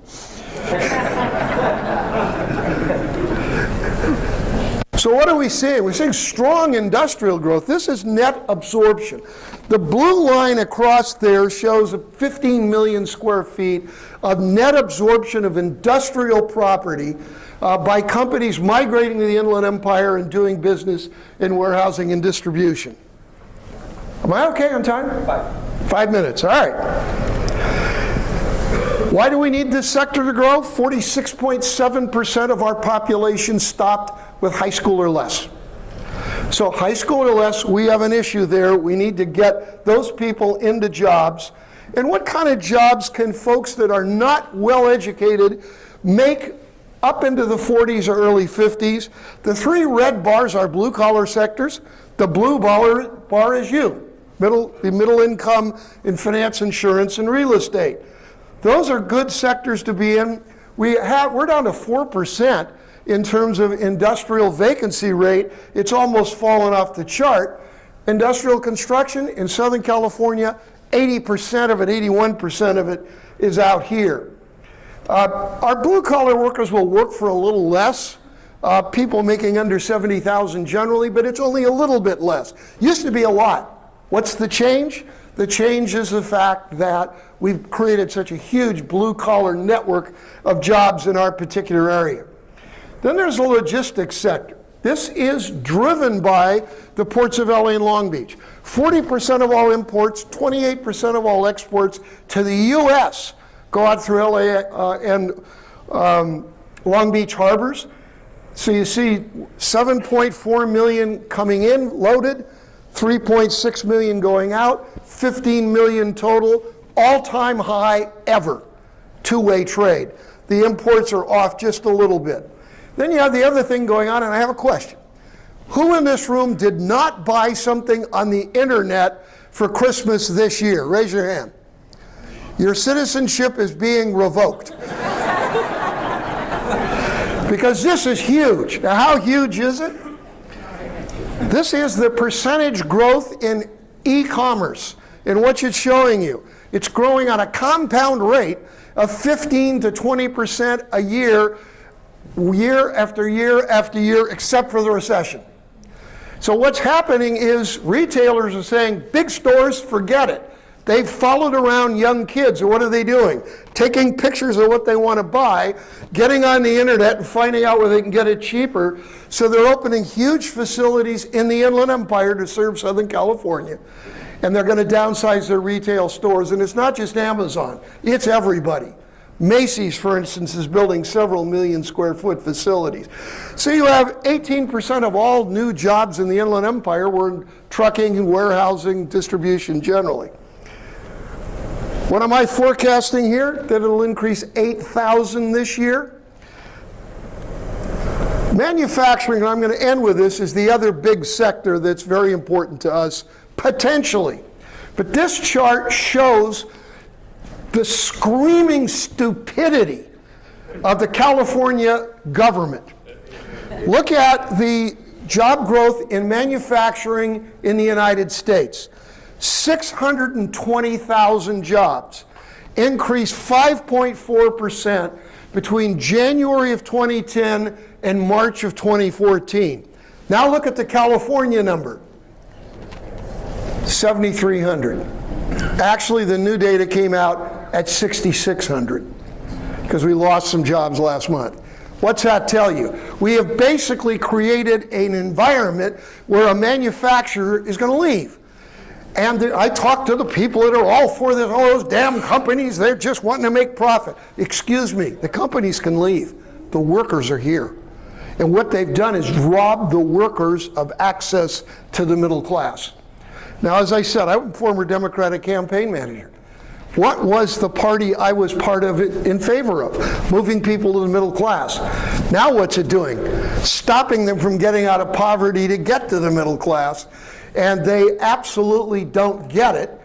Fortunately, we're getting a new generation of younger members of the legislature, large numbers of Hispanics, and hopefully we're going to get an attitude change. It is certainly a good deal of what I'm doing. But the bottom line here for you is this year I am forecasting that our economy will add 40,000 jobs this year. Now last year, how did we do? Well, all year long, the Employment Development Department, if you look at their 12-month data, they said one thing: we're adding 14,200 jobs.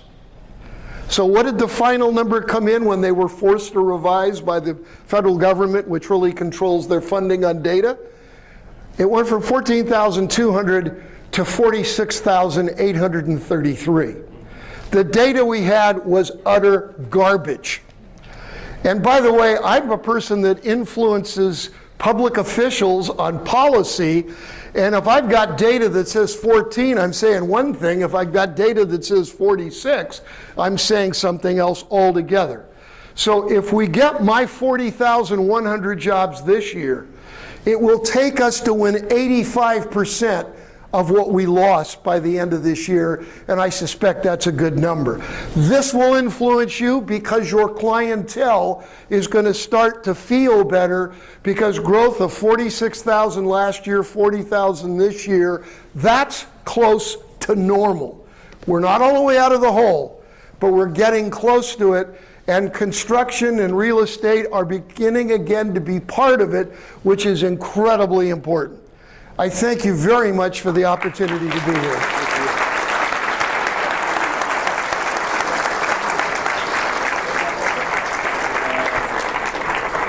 John is not going to, leave the mic over a second. He's not going to be able to stay for our roundtable, correct? No, I cannot. I'm So sorry. it went so, I know a few of you are taking bathroom breaks. It's a good time to do that, and why we transitioned between John and Eugenio. But it went well the first time. So if you've got 3, 4, 5 questions, we'll take 3, 4, 5 minutes at the most, because he's not going to be able to hang around. Anybody got a question for John? Drew, grab the mic in the back and see if we can squeeze in a few of these real fast. There is a plan for high desert corridor. Yes. Where do you see that as part of the growth in Empire? The high desert corridor, which would connect from roughly Victorville, sorry, I don't need it. From Victorville across to what? Sorry, to Palmdale, Lancaster. Where it's going to be a help, it'll help the high desert market, because what it will do is allow companies that are located up there to transport without going through urban Los Angeles. They can already do it a bit, but it will increase the ability to do that in the high desert. The high desert economy is one of our biggest issues right now, because there's been such an injection of rentals that the market is beginning to come unwound. And I would suggest to you that rentals are an issue, and if you don't believe me, go look at the history of San Bernardino. When you inject large numbers of rentals into a community, it begins to destroy it. And that is precisely what they're dealing with in the high desert. So anything that it can grease that economic base is helpful. We need to get jobs up there where they don't come down to the 15 and back up every day. And that would be a small piece, but a help to that. Yes, are you predicting this a 2-year, how far out do you see this going? Are interest rates, are they artificially kept down, or is it going to stay down? What do you think? First of all, I don't believe interest rates are that artificially low. I know they're held down. The whole issue with interest rates is inflation. That is, are we going to see a bout of inflation? Fundamentally, what inflation is all about, it always occurs when two things are in existence. One, very low unemployment rates, because labor becomes more powerful in negotiations or just in being able to buy workers from each other. And that tends to force prices up because the costs go up. The second thing is where the use of capital equipment, tools, software, all the rest of that, as it starts to hit 82.5%.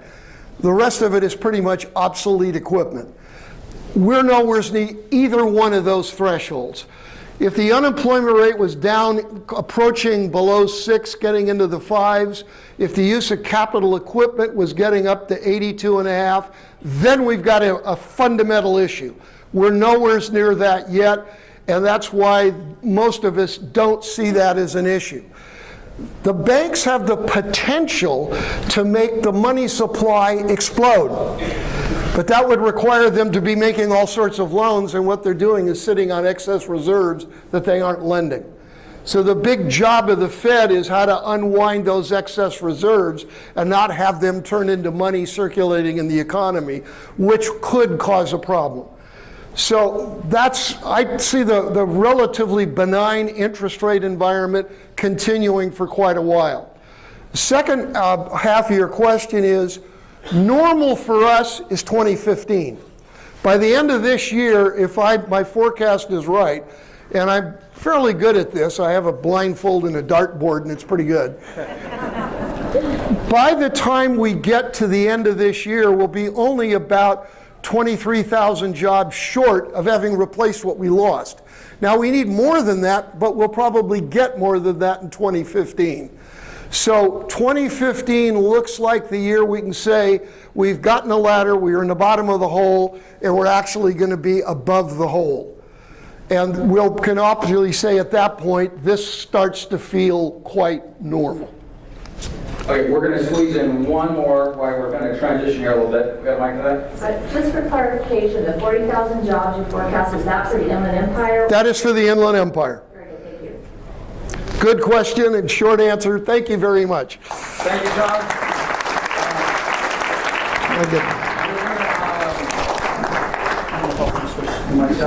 Okay, while we're switching our mics out, I want to take, by the way, I've gotten a whole bunch of really good questions, so I'll have it on the YouTube channel here probably early next week. So, okay, we're pretty much on schedule, and everybody that did get up to go to the restroom or grab some coffee, I just want to thank you for being quiet, because I thought I was going to have to strangle somebody just for making a lot of noise in the back. So It looks like the first few minutes of Dr. Eugenio's elements presentation, we're going to have some people milling back in the room. But first of all, I want to thank him for coming. I also want to thank Lawrence Beers and J.R. Siegel with Wells Fargo. We went to lunch a little while ago, to talk about doing this event, and they said, hey, we've got this great guy. Would you be interested in inserting him into the program? And I said, well, I don't know. Let me see. So they shot me over a YouTube video, which was pretty impressive. He passed the test. So, and we'll see if he mixes it up and whether he's agreed with Bruce and John so far. So without any further ado, and if you are milling your way back into the room, again, it's unfortunately we have too many speakers and not enough time.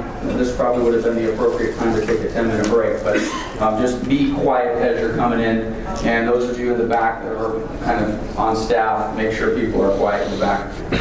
So without any further ado, Dr. Eugenio Alamán, it's all yours. Thank you. Good morning. Good morning. Good morning. So I have always been told never speak after a funny economist. But I have never been told never speak after two funny speakers. So I haven't been vaccinated for this thing. So I am going to talk a little bit more broadly about the US economy and where we see the economy going. And you know, at the turn of last year, I changed the title of my presentation. Yeah, but there is only one difference from what I wrote on January 5th, which was my first presentation on January 6th, because it was Monday. There is only one difference.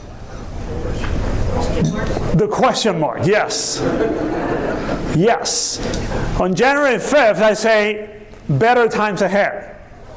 On January 20th, I say, better times ahead. So, you know, I am going to take very soon that question mark again, because the first quarter is going to be really, really bad. We are going to get numbers for the first quarter, and we don't think that it's going to get to 1% growth for the US economy. So really, really bad. But the second quarter is looking much better. So there are better times ahead. And Mr. Hosing was saying that banks don't want to lend. Wells Fargo is willing to lend to everybody that you want. You have to sell homes, mortgage lending, we are there to help. Okay? Do you agree with that? No. Okay. You can talk to Wells Fargo people back there if you have an issue with that. But we do want to lend, so we are ready to lend. So, let me, you know, one of the most boring topics in economics is fiscal issues. Yes? Whenever you have trouble sleeping, just read the fiscal paper. And I will guarantee you that you will sleep for 12 hours straight. Okay? But since our politicians have only talked about that for the last several years, I wanted to show you some graphs just to show you how misinformed politicians are. It's not that they are misinformed. They just want to misinform you so you vote for them, correct? But this is a graph that tells you what has happened with federal government expenditures. This is outlays of the federal government for the last 60 years. Or 50 years, on a year-over-year basis. Every time there's a shaded area, that marks a recession. Yes? So you can see that almost every time there's a recession, government expenditures skyrocket. Yes? This is what we learned during the Great Depression, that you have to have the government spend lots of money in order to prevent a depression. So this is the same thing that we have been doing forever. We did it back again during the Great Recession. It wasn't any different than previous recessions. That doesn't mean that we only increase expenditures during recessions. Yes. We also spend a lot of money during wars. Yes. And there's a third one, which is normally a good reason to spend money. It's re-election. Yes. Every time a president wants to be re-elected, we spend a lot of money. So those are the three big reasons to increase federal government expenditure. So we went to almost 20% year-over-year growth for federal government outlays. But look at the numbers today. Today we have been almost at negative growth rates in government expenditures for the last 3 years. With, of course, the midterm elections, or not the midterm election, the re-election campaign for Mr. Obama, which we went up also. But after that, we have been growing government expenditures at a negative rate. It doesn't mean that we are not spending anything. Yes, it just means that the direction in which we are heading is the correct one. Slowing down expenditures because the fiscal situation was kind of getting out of hand. Yes?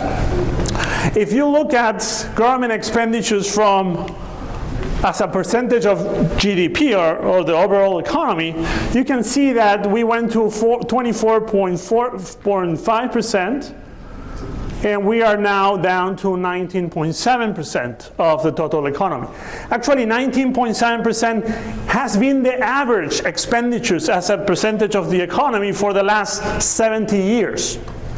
So we are not spending as a percentage of the economy anything more than what we have spent for the last 70 years. So from that point of view, we have come down in terms of expenditures. On the other hand, from the revenue side, revenues are growing as a percentage of the total economy, but they are still very, very low compared to historical standards. Normally an average is 17%, so we always carry a deficit, yeah, just for the fun of it. But you know, this is what has happened. This is a fiscal deficit or surplus, yes, over the last 50 years. Yes? So we haven't been very good at controlling our expenditures. Yes? Do you agree with that? Yeah. There was only one period where we had a surplus. What was that period? The Clinton administration. Yes. Which I call the best Republican administration in the history of the US. Yes, because it's not what they say they are going to do, is that what actually they do what counts? You know, I think that I have a very good definition of the US political system. You want to hear about it? Yeah. So we have two political parties, the Republicans and the Democrats. Yes? Both like to spend money like crazy. There's always a good excuse, beating the Russians, beating the whoever, the Taliban, whoever. There's always a good reason to spend money. The biggest problem comes when it's time to pay back. Yes? Republicans don't want to pay taxes, period. Yes? Democrats want Republicans to pay taxes. So the fact of the matter is that nobody wants to pay taxes. Everybody wants to spend the expenditures everybody likes, but nobody likes to pay taxes. You know, we send our congressmen to Washington, D.C. to just determine who is going to pay more, who is going to pay less, and they don't even want to do that. So I have an issue with politicians, but look, there is another issue that we are misinformed every day, especially by politicians and the media. One is that countries have to pay down their debts. That is not true. Countries don't pay down their debts. Yes, we went to the Second World War. Our debt as a percentage of GDP went to 125%. Yes? Yes? And then we came down to 60% of GDP. How did we do that? Because we increase the economy at a faster pace than our expenditures. Not because we paid. We have never been able to pay because we have always been spending more than what we get, with the exception of the Clinton Republican era. Yes? So the fact of the matter is that we have to start growing faster and stop spending like crazy, which we have been doing for the last 4 years. So if only we grow faster, then this is a non-issue. But look, just to show you this, when Mr. Bush left office, he left office with a deficit of $800 billion. When he took office, he had a surplus of $300 billion. So the net change was $1.1 trillion. When Mr. Obama took office, he got in office with a deficit of $800 billion, and he took it to $1.5 trillion. The net, the delta there is only $500 billion more. So, and look, after hitting $1.5 trillion, we are down to $493 billion deficit. Still bad, but he has caught the deficit in more than 2/3, which I think is an impressive feat. Never in the history of the US has any president decreased the deficit so fast as Mr. Obama. Socialist or no socialist, communist or not communist, Republican, Democrat, it doesn't matter. Nobody has decreased the deficit as fast as him. So, after dealing with this boring topic, let me go with the economy. Okay, so, the economy. We are growing at about 1.5% to 2% per year, which is half the rate at which we were growing before the recession. Yes? So, we're growing 1.5% to 2%, but we should be growing at 4%, 3.5% to 4%. How do we do that?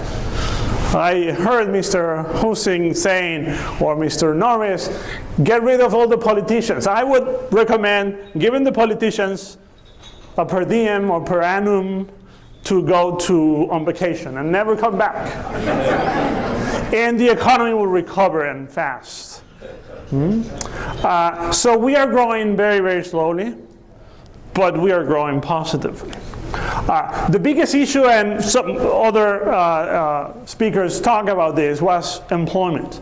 We lost almost 9 million jobs during the recession. And that is not the biggest issue. The biggest issue is that the US economy can grow jobs at about 200,000 per month. So if that is the case, we need almost 5 years to recover 9 million jobs. By the way, the private sector has already recovered all the jobs lost during the recession. What is the lagging? Why are we still 1.5 million jobs below?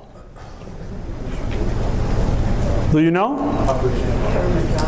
No, government jobs. And of course, this is when Republicans want to kill me. Yeah. Yes, government jobs have been going down for the last 2.5 years, 3 years. That is the reason why we are not back to the levels of employment of pre-recession. Look at this, and this is employment by sector from the top employer sector, which is trade, transportation, and utilities. Then the second largest employer is who? The governments. Don't be afraid. The government is the second largest, and it is only the second largest because we put together trade, transportation, and utilities. Yes, otherwise it would be the first. Yes, but yes, the government is an important employer in the U.S. So if that sector is still having trouble, then the economy is having trouble. All of other sectors, with the exception of information technology, and this is part of the California thing, I mean, because it's the smallest employer in the country, but for California is one of the most important. So information technology is having issues today. But overall, all of the sectors, with the exception of government, is performing well. So you would say, well, you see, this is a socialist guy that is talking about creating jobs in the government sector, and that will take us out. But look at this, because I think that this is the most important graph that you have, and I don't know if you guys see it. Anyway, this is the pie chart that shows you what government are we talking about, because everybody blames the federal government. That is not creating jobs, or it creates too many jobs. But that is not the case. 87% of all jobs, government jobs in the US, are created by states and local governments. Only 13% of all government jobs are federal. The problem is not the federal government. I mean, the federal government has other problems. Yes? I am not going to take them out of the... But it is not an issue of employment. The biggest issue is state and local governments. They have shed almost 1 million jobs since the recovery started. And this is the reason why we are still growing at a slow rate today. Unemployment rates went to 10.1%. Now it's at 6.7%. It has come down, but it's still very high. Compared to other recessions, it's not the worst. We went to 11% during the early 1980s recession. Today, we are back down to 6.7%, but it has been very, very, very difficult to bring this unemployment rate down. And one of the reasons why the unemployment rate is down is because of the labor force participation rates. Everybody's dropping out of the labor force. That is the main reason why the unemployment rate is dropping. Not because we are growing jobs at a fast pace, but because everybody's dropping out. 3 reasons for people dropping out of the labor force. The most important reason, baby boomers. Baby boomers are retiring in droves. The estimate is that starting in 2007, 10,000 Americans are retiring per day. Per day. Impressive. But what is the problem with that? The biggest problem with that is that all of those people have 30 to 40 years work experience. Some of them have college degrees on top of that. So that is a massive capital destruction that we are suffering in the US economy, because all these people that have experience and education are dropping out of the labor force. That is a massive transition of the US economy. The second reason, people just get tired of looking for a job and drop out. And the third reason, people drop out because they go back to college. Because they cannot be employed, and then they go back to college to get an education.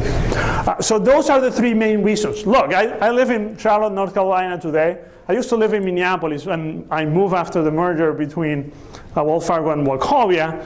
And I used to take the bus in Minneapolis. I take the bus now in Charlotte, but I don't know many people there. So I read my newspaper in my iPad, but I hear what they have to say. And you know, everybody's retiring in that bus. I know where they are retiring, where they have bought a home, when they are retiring. There's an old lady there that has an iPhone, that has an app. Every time she presses the iPhone, it tells her how many months, days, weeks, hours, and minutes she has for retirement. It is very annoying. It's every day we have to hear her on how many days, hours, and weeks she has. Even the driver is retiring in that bus. So I made some calculations, back of the envelope calculations, and if that continues, I'll be driving the bus in 2 years. So this is the biggest issue with the US economy, and I think that is a very serious issue, even though I joke about it. Whoever is coming into the labor force has no experience, and many have no education. So that is the biggest issue that we have in the labor market today. Look at this. This gives you a picture of how difficult the labor market is. This is the mean duration of unemployment. This is the time it takes somebody that loses his job to get a new job back. It is today at 35.6 weeks, consecutive weeks. It was at 41 weeks several years ago. It has come down to 35. But look, during the recession of the 1980s, we only went to 21.5 weeks. So we are almost twice as much in length of unemployment during this recession. So this tells you how difficult it is for somebody that has no experience or has a different experience or has no education to get a job back, to get re-employed in this economy. So it's a very, very serious today. If you have a college degree, you have a 3.5 unemployment rate %, which is called full employment. It means if you want a job, you have a job. Of course, you might have to go to North Dakota to get a job, and that is a tough act. But if you go there, you have a job on the spot. As you take education out, then things start to get really difficult. This 3.5% for college degree unemployment rate for college graduate doesn't mean that you are making $300,000 or $400,000. You might be making $50,000. But you know, I have 2 kids out of college in the workforce, not making $200,000, but they are out of my payroll. And that is the only thing that I am concerned about. Yes? So I am a happy, well, I'm not that happy. I have an 18-year-old that is going to college now, so I am still depressed. But anyway, okay, so inflation. As Mr. Houston was saying, there is no inflation. Inflation is about 1.5%, very, very low, and we are not expecting inflation to increase too much in the foreseeable future. That means that interest rates are going to remain low for the foreseeable future, at least until the first half of 2015. The Federal Reserve says that they are not going to touch the federal funds rate.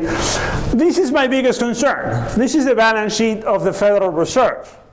And because I am Hispanic, I don't know if you have realized that I have an accent. You know when I knew that I had an accent? Came to America. No. I came to America a long time ago, but actually I was born in America, in a different part of America, but anyway. Just joking. You know when I knew that I had an accent? I sneezed and somebody asked me, "Where are you from?" Then is when you know that you have an accent. If by a sneeze, people know where you are, that you are not from here. But anyway, because I have an accent, people ask me, "Are you sure that that word is correctly spelled?"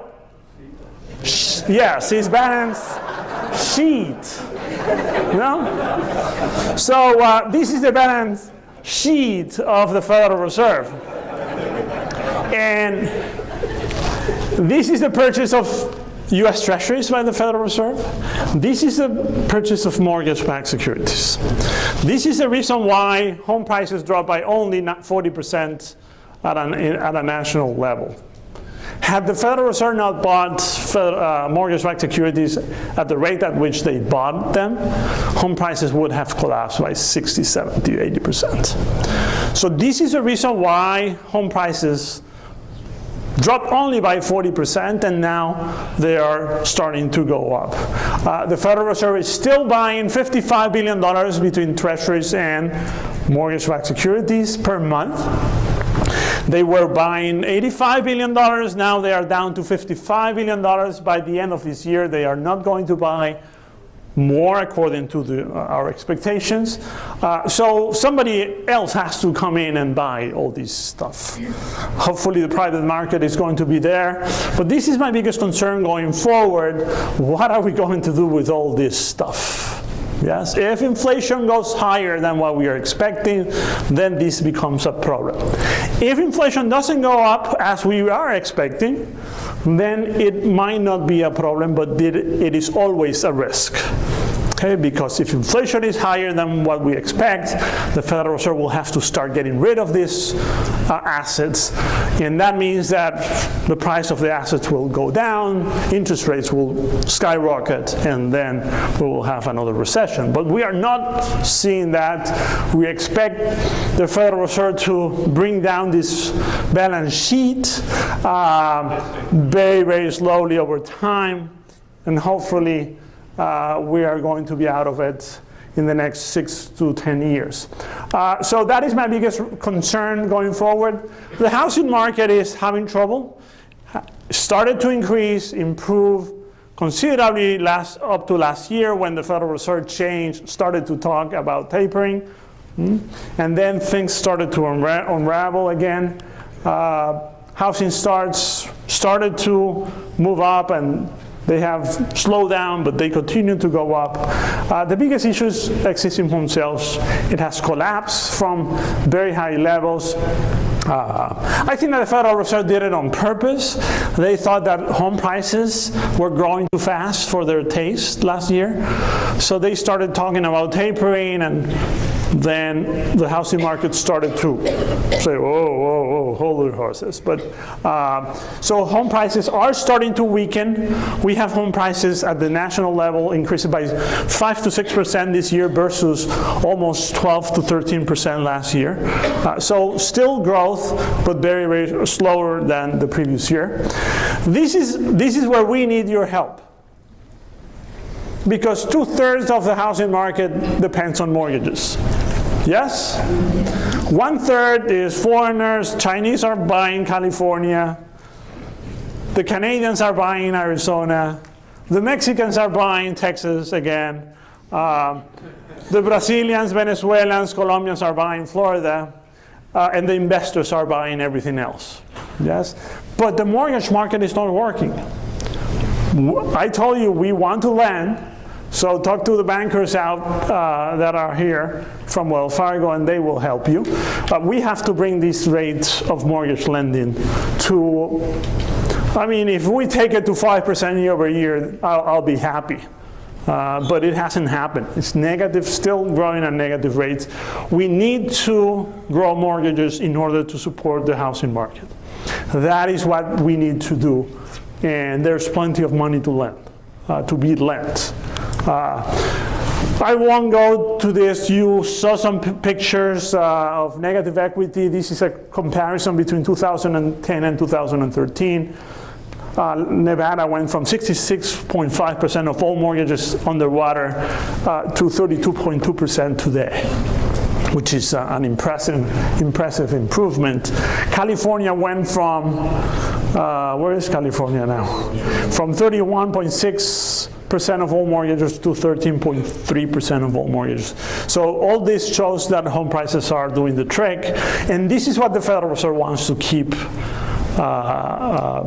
without any change. They want to keep home prices increasing at a slower rate than what it was increasing, so as to give time for people to get underwater, get out of underwater.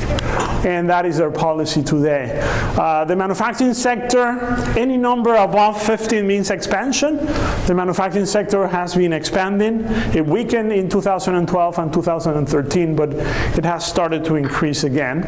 The non-manufacturing sector is also expanding, so the overall economy is expanding. My biggest concern, other than the balance sheet of the Federal Reserve, is consumer credit. So consumer credit is not working. I mean, mortgage credit is not working. The only thing that is working is this light blue line bars. This is called non-revolving credit, and this is the change. So the increase or decrease in non-revolving credit per month in billions of dollars. Yes? So this sector of credit is booming. What is this sector? 95% of this sector is student loans and auto loans. So just by looking at this graph, my conclusion is that everybody's going back to college on a new car. But this is what is happening, actually. It's probably not the same people, but this is what is happening. Both people are going back to college and they're going into debt, into student loan debt, and people are buying cars because they didn't buy cars during the recession and in the afterwards. So, but look, we used to use credit card borrowing to finance our consumption. Now we are not using credit cards. And that is what is missing from this picture. And that is what is missing from the consumer side. Household debt went to 125%. Now we are at 100% of personal disposable income, which is an improvement, even though it's not great. But the biggest and more important news is that the household debt service ratio, which is how much of our monthly income we need to be able to pay for that debt, is at an all-time low. Every time that we have been at 10%, we have started to borrow again. It hasn't happened yet, but we are expecting that it will happen as long as confidence improves a little bit more. And this is what we are waiting for this year. Savings went down to 2%, went up to 7%. Now we are using savings again to purchase because our income is not increasing, but we have accumulated some savings and we are using those savings to consume. This is not sustainable in the long term. We have to have a higher income or higher income and higher credit to be able to support higher economic growth. Interest rates, as I said before, and somebody asked Mr. Husing, interest rates are still at all-time lows. Mortgage rates at 4.15, 4.20, 4.5%. Still very, very low, but higher than a year ago when we thought that the Federal Reserve was going to continue with the tapering program. So we expect interest rates to remain more or less at current levels up to the first half of 2015, and then start to move up as the economy continues to recover. So what are we expecting for the economy this year? 2.3% growth in GDP compared to 1.9% last year, so just a little bit better than last year. There's not that much noise from the political system, so the politicians seem to be the Republicans seem to be only betting against Obamacare to take them over the top. So they have dropped the fiscal issues to the side.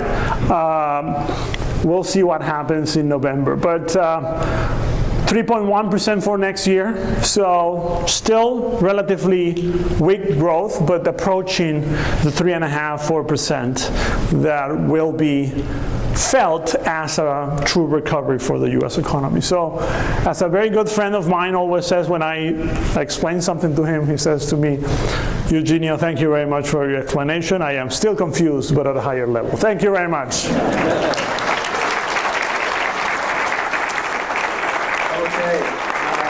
It's worked pretty well with our first two speakers, so leave your mic on. Okay. While we're transitioning, I'm sure you're going to get Chris's PowerPoint set up. While we're getting Mr. Thornburg's PowerPoint set up, we're going to take a couple of questions. I've got like 6 myself, so anybody? All right. Again, the first 3 or 4 hands I see, we're gonna grab you. Chris, why don't you help me out with that? Good job, by the way. Are we having fun? Yeah. Good, man. All right. As you're an international economist as well, do you see any concerns in the international arena that we should be watching or that could be affecting especially our industry? Just checking in on that. Yeah, I have 2 concerns. One is Russia and whatever they are doing. And you know, I don't want to say this, but I see this guy and I feel like he's the next Hitler, which is very a tough comparison. So I don't know what he wants, and I think that he's doing this because he's feeling the pressure from his own country, but I don't know how it will end. So the Crimea Ukrainian issue is serious. It is serious because the Eurozone, which is starting to get out of their own financial crisis and economic crisis, if Russia cuts the supply of energy to the Eurozone goes into a recession, and that will affect the world economy. So that is my biggest concern. And then China. China is still growing at 7% per year. So it will support some growth in the rest of the world, but what happens if China slows down even further? They say, for those who understand the Chinese economy, that 5% growth for China is a recession. Because they don't have enough money to satisfy the needs of everybody. So those are my two concerns. The U.S. economy is recovering, so the recovery of the U.S. economy will give some more ammunition to the rest of the non-China, non-Russia world. But those are my two biggest risks. The Russian one is the biggest that I have. Okay. Yeah, you mentioned about the labor force participation rate dropping. You know, like weaker areas, baby boomers, those going back to college, and those just started looking for a job. Which is like the highest out of those three? What kind of driving that, would you say? The retirees, people that drop out, and those who go back to college. Yeah. The highest is the retirees. That is the biggest chunk of the drop. That explains the drop in the labor force participation rate, yes. One more. Anybody? Oh, here we go. Isn't the Fed policies tapering an implication that they see inflation and GDP growth growing, and if not, why did they implement? So yeah, I mean, they are saying, look, the economy is already on its own feet, or getting into its own feet, and we have to start winding this down because the economy doesn't need this help anymore.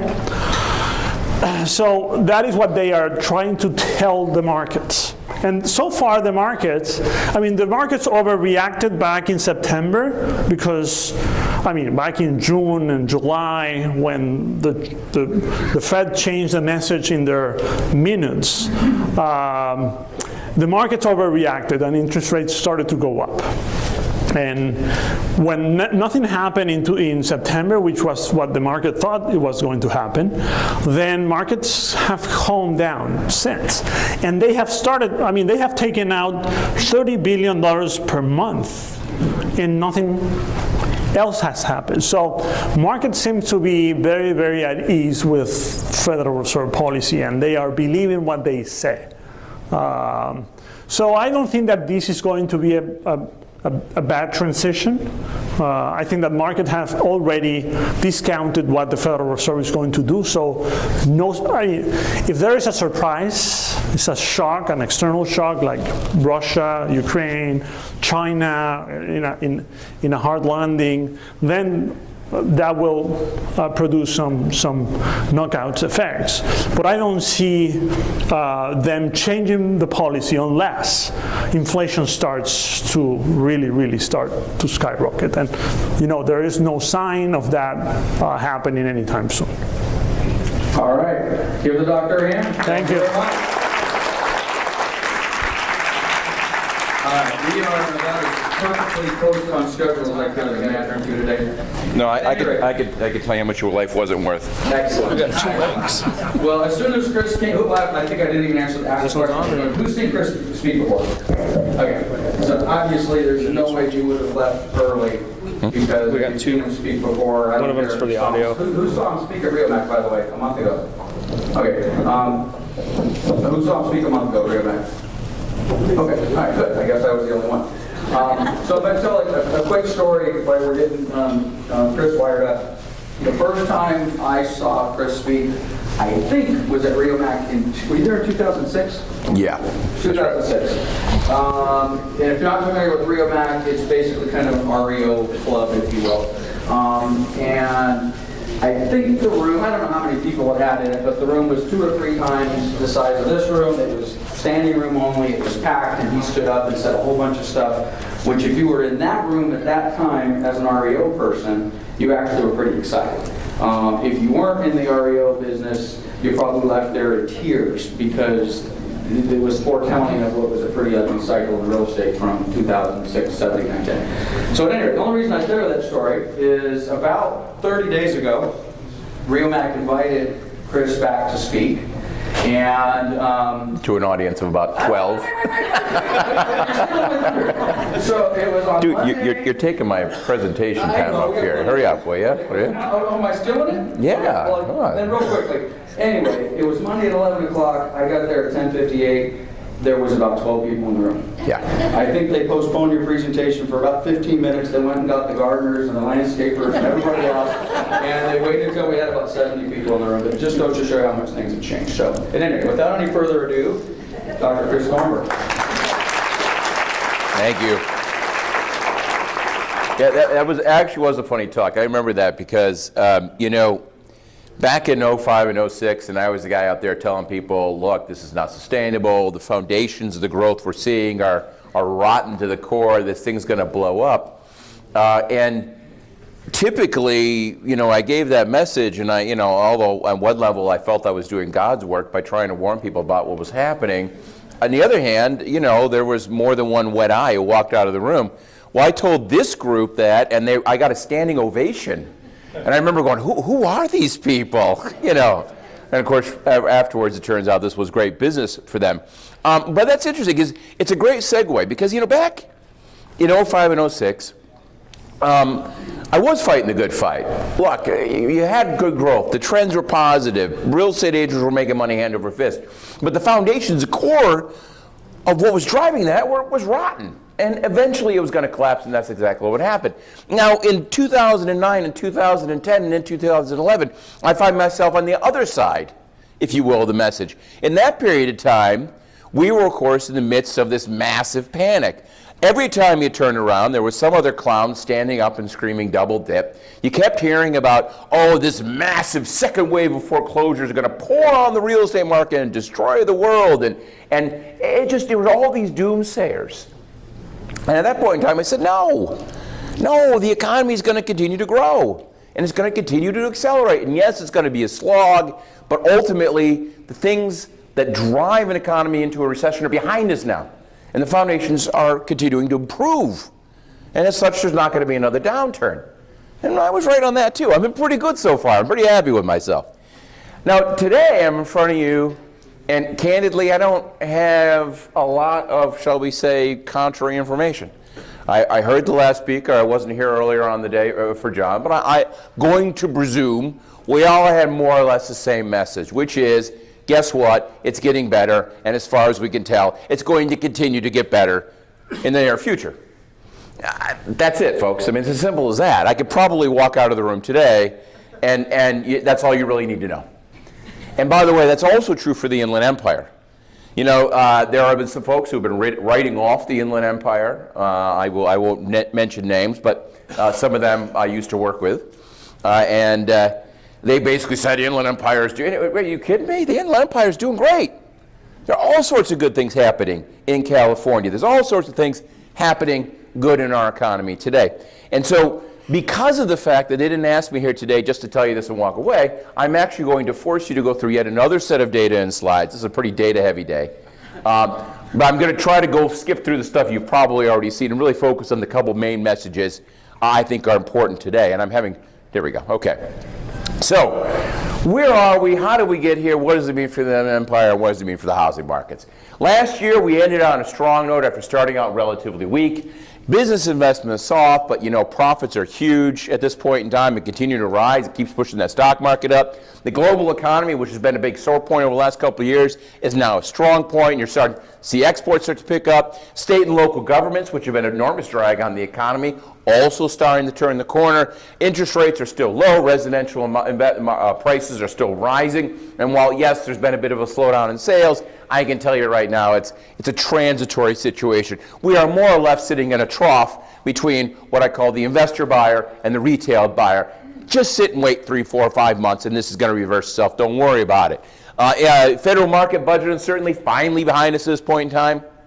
The little bit of weakness we saw at the start of the year was a weather issue. I realize it's hard for us to remember here in Southern California, but the average temperature in the rest of the United States over the course of the last 3 months was approximately negative 47 degrees. And of course, last but not least, I can't see my slides, credit is expanding, finally, consumer credit spending in California. Yes, well, a lot of folks wrote us off. You know, Meredith Whitney, that brilliant forecaster who told us about the tsunami of public debt defaults that was going to occur, came out with a new book saying, oh, gee, guess what? Everybody should pick up and move to the Midwest because the coasts are doomed. I suggest you look at some data before you have an opinion next time. California, we are one of the leading growth states in the nation. We're not lagging, we're not tied, we are ahead of the game. Because while on one hand, I'm not being an apologist for the nonsense that goes on in Sacramento, on the other hand, I also know that the claims that taxes and regulations have these massive impact on an economy's ability to grow, those claims are wrong. It's as simple as that. Now, mind you, if you took a step back and say, gee, if we did clean things up and we did fix our taxes and we did fix our regulations, we could be doing even better. And that's true as well. So it doesn't mean for a heartbeat that we should stop fighting and pushing forward with different sorts of reforms. But on the other side of it, don't tell me my state is nothing but a trash heap, because it's just not true. Now, with all that, I would unfortunately have to say that there are situations in our economy today that mean while we are going to continue to grow faster and faster, we are still running uphill, if you will. We're far from a full recovery. We're still unwinding fiscal stimulus. Obviously, we're in the process of tapering, unwinding Fed stimulus. Local government's still grappling with a lot of built-up debt from the last few years. Obviously, we have long-term issues with debt and pension shortfalls. It is true that credit is expanding, but slowly, and bank lending by itself is still very, very tight. Construction markets are still very depressed. Political environment is still very poisonous. Obviously, we need long-term reforms in our social insurance systems. So there are issues we need to face. But at the very least, I could say we could start taking off our short-run crisis hat. And all those doomsayers who told you all the terrible things that were going to happen next month or next year, you can ignore those folks safely. But what we need to start doing, particularly here in California, is start thinking long-term. What do we need to do to ensure not just that the state's going to grow for the next 2 years, but for the next 20 years? And there are bigger, more fundamental questions involved there, and it's what we need to start focusing on. But when you wrap it all up and say, where are we? Well, 2014 is going to be better than 2013, and I'm pretty confident at this point in time I can say 2015 is going to be better than 2014. It's true for the U.S., it's true for California, and it's true for the Inland Empire.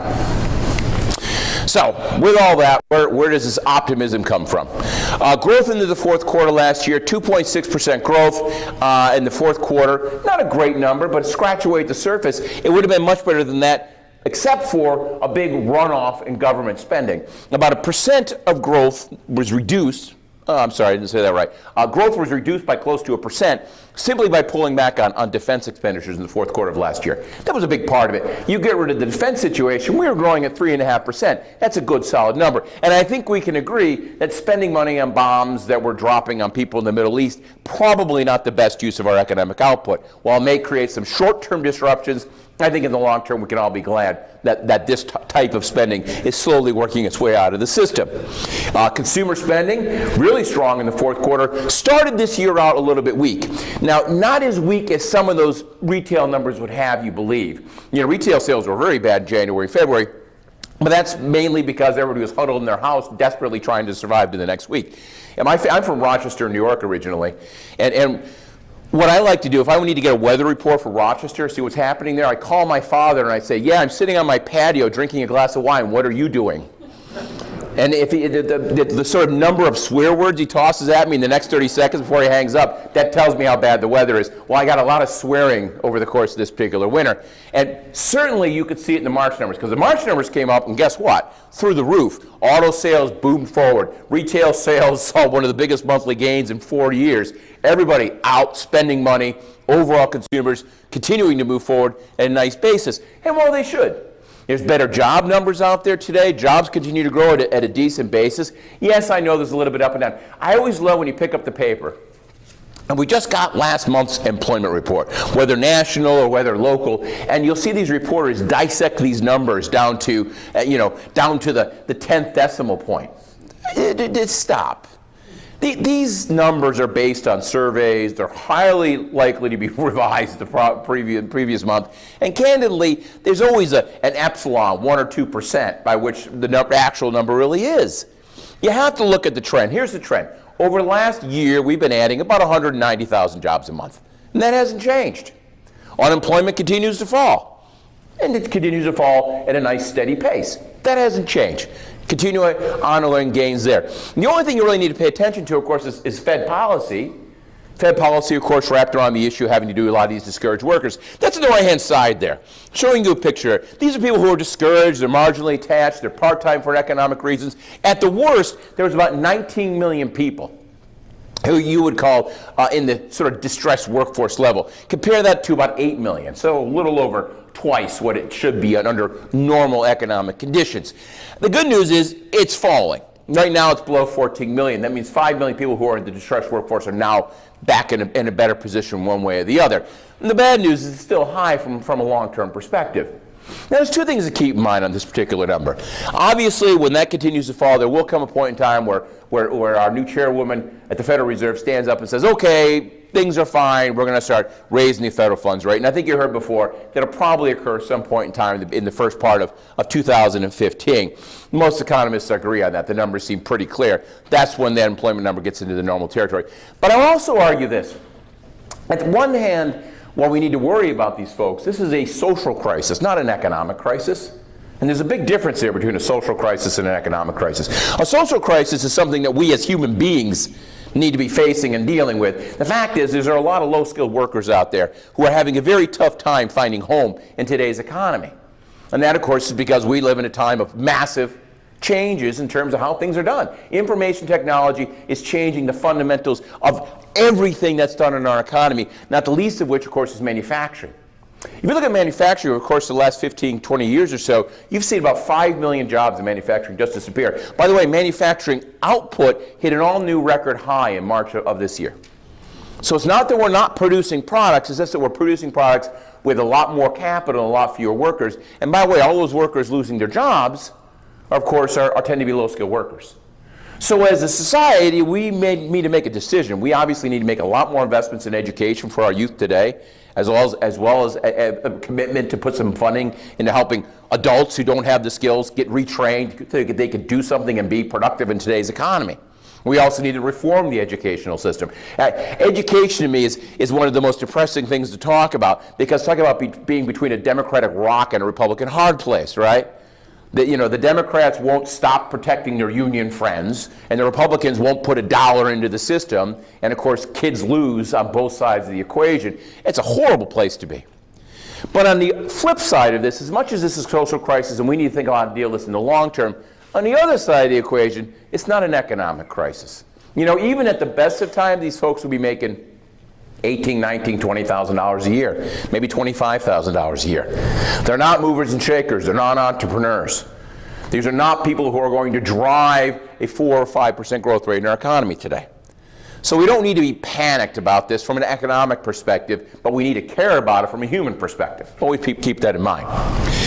And in any case, while we do have a number of people who are still on the outside of the labor force looking in, other good things are happening. Real incomes, particularly take-home wages, finally starting to rise after being stalled for the last 3 years. Real incomes overall, about 3% on a year-on-year basis. Real household net worth hit an all-time high record level in the fourth quarter of last year. Households have money hand over fist. And by the way, from a borrowing perspective, households have never been in better shape. Never. Let me repeat that. They've never been in better shape. Sure, if you look at debt-to-income ratios, they still look high. So what?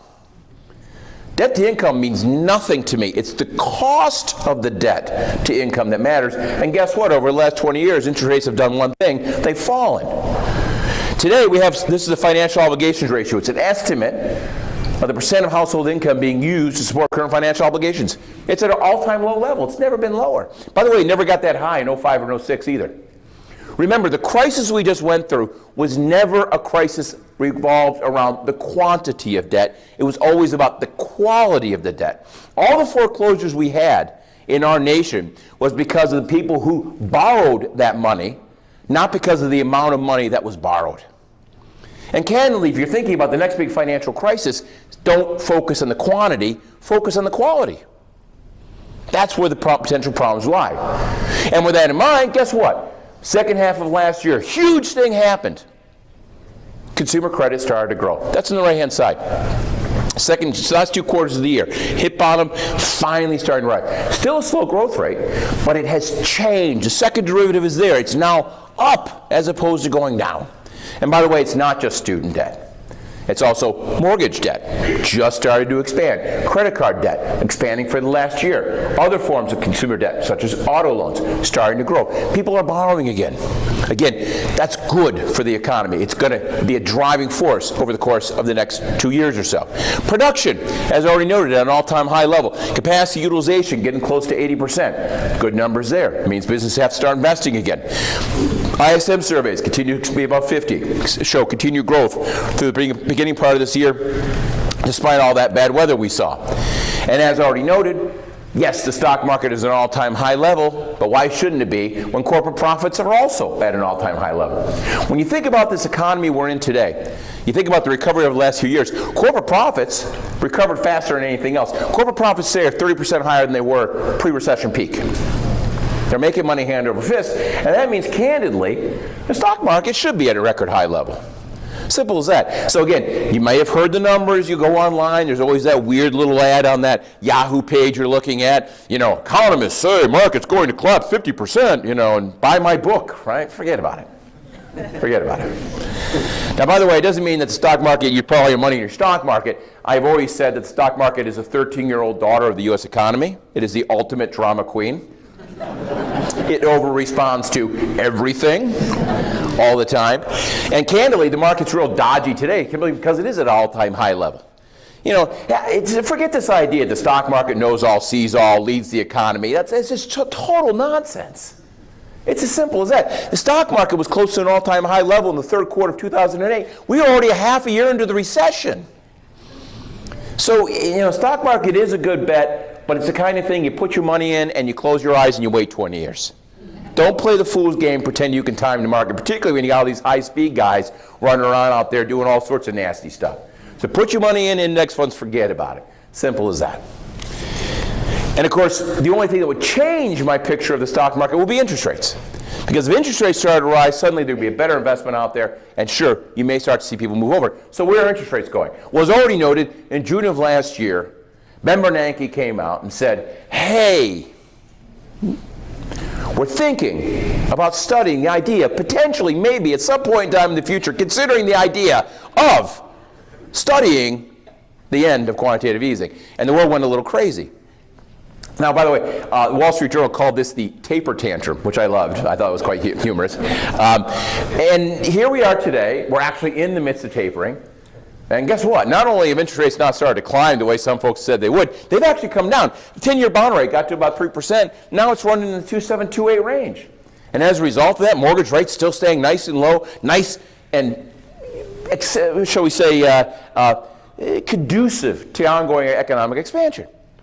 Now, of course, the reason that tapering hasn't had a big impact on 10-year bonds rates is because quantitative easing itself didn't have a big impact on 10-year bond rate. That's one of, I think, the big misunderstandings. Everybody says, oh, they're pumping hundreds of billions of dollars in the economy through quantitative easing. It's all about reducing the 10-year bond rate. People who study this, who actually sit down and look at these numbers and kind of pound through them, will say maybe on the outside, all the quantitative easing we did may have reduced overall 10-year bond rates on the 0.3%, maybe 0.4% on the outside. Simple as that. It wasn't about lowering long-term interest rates. It was about shifting risk, pushing investors towards more risky investments. It was a little bit about just moving money around. It was about preventing deflation by making sure we had enough money supply expansion to offset the slowdown that occurred in the midst of the downturn. Now, the numbers you hear about seem so astonishingly large. How can I possibly be so blasé about it? Well, of course, the answer is while it is true, they put something on the order of $2.8 trillion into the economy through quantitative easing 1, 2, and 3, 80 87% of that money is not in the economy. It's sitting in the banks in the form of excess reserves. That's on the right-hand side there. The blue line is excess reserves in banks. The red line is the increase in the monetary base, starting with QE1. You can see QE1, QE2, QE3. They move lockstep. 87% of the cash. And by the way, where do banks hold their excess reserves? At the Federal Reserve, exactly. So this is a spreadsheet transaction, folks. Yeah, I have this vision of the Federal Reserve. You go to Washington, D.C. Who remembers Get Smart? Remember Get Smart? All right. You know the beginning where he goes through all the doors, right, to get into the, well, they have that same series of doors in the bottom of the Federal Reserve, and you go all the way through all those different doors, and sitting in the Federal Reserve is an IBM 186 computer with a blue screen running Lotus 123. And that is the entire monetary core of the United States, right there on that Lotus 123 spreadsheet. It runs everything. And you know what? There's two cells, and they could go to, Janet Yellen could go down there tomorrow and change these to copy, paste, bam, that's it, gone. All this money disappeared. Simple as that. So it's not an issue. There is no inflationary risk, as simple as that. Now, why are interest rates low? Well, interest rates are low today for the same reason they were low when Ben Bernanke came into office before the entire Great Recession was even on anybody's mind. They're low because there's simply a lot more supply of capital in the world than there is for demand for capital. What he called the global savings glut. This is a 10-year bond rate going back to 1987. The vast majority of declines in 10-year bond rates occurred long before we even thought about quantitative easing. Simple as that. And by the way, the global savings glut, still with us today. We live in a world where the Chinese economy is growing. It's now the second largest economy in the world. The savings rate in China is 50%. They are pouring phenomenal amounts of capital in the world market. Throw into that Japan, throw in that to Korea. On the other side of the equation, you've got Europe just pulling out of a downturn, the US that's growing slowly. Information technology, which means you get more and more bang for your investment dollar for companies. Supply is greater than demand. Interest rates will remain low. The only thing that could possibly change that picture would be a big surge of inflation, which yet again is not going to occur because the money supply is not growing very rapidly. That's the left-hand side. That's the net monetary base growth. It's slow. It's not very fast at all because all the money is sitting in the bank in form of excess reserves. The only thing that could get inflation rolling will be if, guess what, all those banks turn around and start lending that money out. Should be a concern, but don't be, because they're not. Indeed, overall bank lending is growing relatively slowly right now. Overall loans up about 3.5% on a year-on-year basis. A normal year bank loans are growing at about 7%, outstanding bank loans. Very slow, particularly for the large banks. You know, California banks, some of the mid-sized banks growing relatively decently, but the big banks, JP Morgan Chase, think of Citigroup, they're not lending. Simple as that, because they're dealing with all sorts of secondary issues. Now, it's a good thing that we in the U.S. are not reliant on the banks. Some people are, some groups are, and that's a problem. But for the most part, we have enough secondary access to capital. You think about bond markets, think about secondary lending markets. There's all sorts of different ways you can borrow, and it's keeping our economy moving regardless of the fact that the banks are holding back. But in terms of inflation, again, forget about it. It is a non-risk in any way, shape, or form at this particular point in time. And as noted, I mean, there is lending going on out there, but secondary access. You think about the bond market, very, very active right now, secondary loans. So there's different kinds of things happening. And by the way, I don't know if I have the data here, I don't. But you know, one place, if you're looking for loans, particularly on the mortgage side, one part of the banking system that is actually being pretty aggressive, believe it or not, credit unions.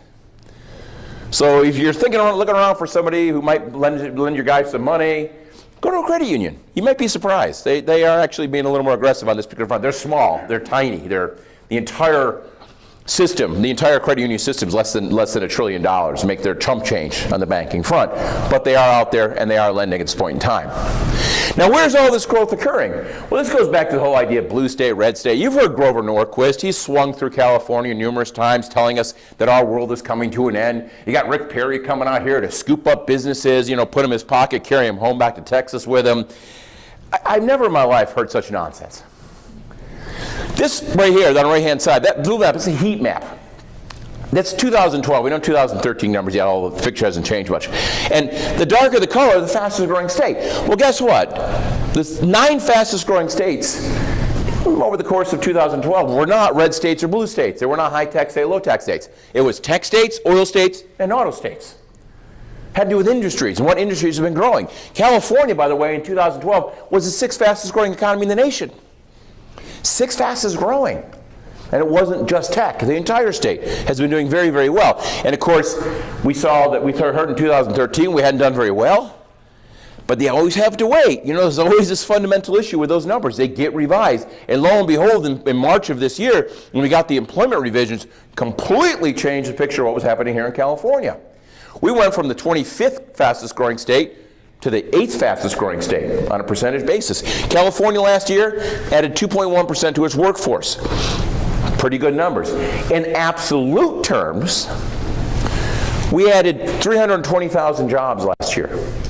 That's the same number as Texas. So let me repeat this out loud for anybody who didn't hear me. California and Texas added the same number of jobs in 2013. Clearly, our state's doing pretty well. Simple as that. And you can see the numbers here. The red line is California employment. I'm indexing it so you can compare it to the U.S. We lost more jobs during the downturn. Guess what? We've added them back. We've now caught back up again. What parts of our economy are growing? Durable goods manufacturing, one of the single largest contributor growth. Information, including movies, up there. Retail trade, real estate, finance and insurance, professional services. Businesses are adding to growth in the state of California. Our economy is doing great. As for what sectors and where, well, let's focus on the where for just a second. Again, we've heard the Inland Empire, you guys off. And the initial set of numbers we got for 2013 didn't look very good, 1% growth. Revisions came in, Inland Empire added 3.7% to its payroll workforce last year. 3.7%, that's a faster rate of growth than San Francisco. Now, in no way, shape, or form am I saying you are out of the Great Recession. Clearly, you got a ways to go to get there. But that's a heck of a good start. Simple as that, 3.7% growth. Who else grew?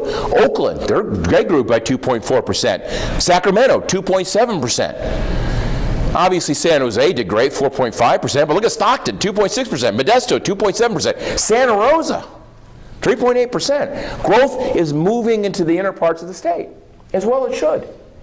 The entire state is starting to kick along at this particular point in time. Taxable sales, well above previous peak at this point in time. Tourism, airports, busy, business people coming here. We have the busiest hotels in the nation in Southern California. There was an interesting article in the LA Times, I think it was today or yesterday, talking about we'd have a lot more tourists, except for there's not enough hotel rooms.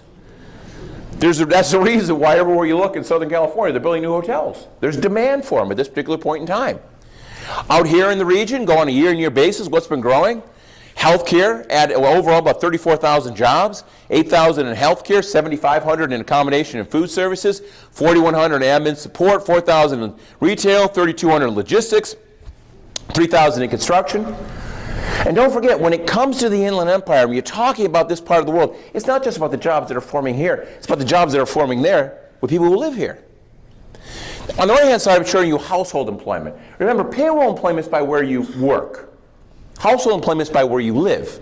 If you live in the Inland Empire and, say, drive to Orange County on a daily basis, you are a payroll employee in Orange County. You're a household employee in the Inland Empire. Well, here's the numbers over there. Back in 2012, about 1.58 million people here in the Inland Empire. Today, about 1.66. 80,000 new jobs over the course of the last couple of years.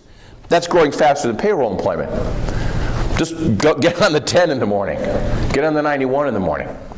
And for the record, you look at those folks, you know, we do a lot of work with UC Riverside, and we did a kind of a commuting watershed study. Ask who are these people who are commuting? It's not, believe it or not, it's not low-skilled workers who come out here and live in apartments. Indeed, if you're a low-skilled worker, you're more likely than not to live in an tiny apartment with another family in Orange County or LA. Actually, the average income for people who live here and commute there is higher than overall incomes in the area. They're higher skilled, higher income folks.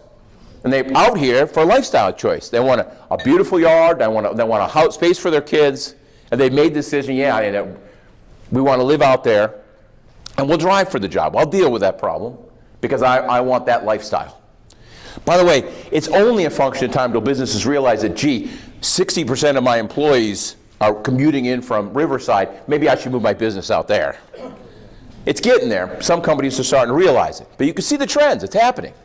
Overall activity, taxable sales, finally above previous peak out here. You can look at numbers, what sectors are expanding in the IE, retail, health, transportation, administration. Administration, of course, includes a lot of the sort of back office operations, wholesale, utilities. The only things that are really far, far behind out here are, of course, not too surprisingly, construction and real estate, which I'm coming to in just a minute. And with all this good news, population growth is yet again increasing. California, again, is growing faster than the U.S. overall in terms of overall population growth, about 0.9% right now. Go across the area on the right-hand side there, you can see the numbers over the last 2 years. You can see L.A. added about 158,000 people, 1.6% growth in 2 years. Not too surprising there. It's a big place. Even a small percent means a big number of people. But Riverside, 47,000 people. San Bernardino, 23,000 people. You can see the area really starting to expand. Keep in mind, Southern California is growing. And it's going to continue to grow. Simple as that. Some long-term projections. Next 20 years, what can you expect out here? Well, those are the numbers right there on the right-hand side. 3 places that are going to see the most population growth are LA County with about 1 million people over the course of the next 20 years. And after that, Riverside, 1 million people. San Bernardino, 700,000 people. So if your business is here, probably keep it here. Because obviously the long-term trends for the area are really strong. Now, with all this good news, obviously we are far behind from a long-term perspective. The left-hand side, I'm showing you a picture of hypothetical output versus actual output. This light blue line on top, had we continued to grow 2.5% per year after the downturn came to an end. Blue line, dark blue line, what actually happened. This is unusual. You go back to the mid-70s, go back to the early 80s, same picture. We hit bottom, bounced back very quickly. This time we didn't bounce back. So one of the reasons why we're in this midst of this national insecurity crisis, because we haven't bounced back, and we're so used to that. Now, why we haven't bounced back is a critical issue.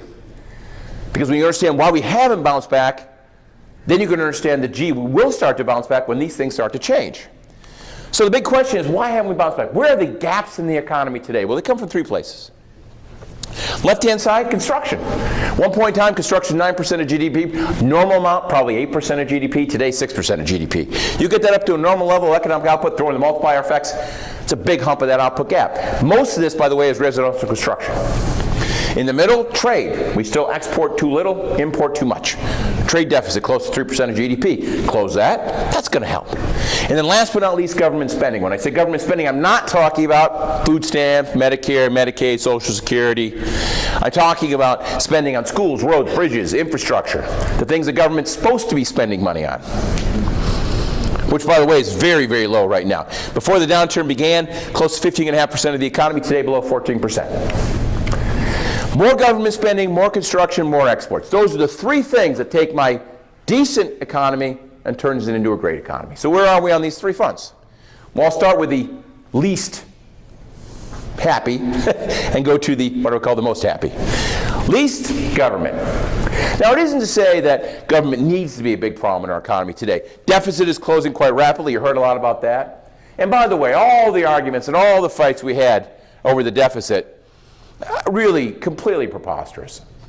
As much as I would like to give credit to the president for closing the deficit, I'm not going to, because it really had a lot more to do with the complete dysfunction in Washington, D.C. The reason that taxes have come up and no more stimulus spending has occurred. And of course, probably most importantly, the fact that most of the stimulus was completely wasted on tax cuts.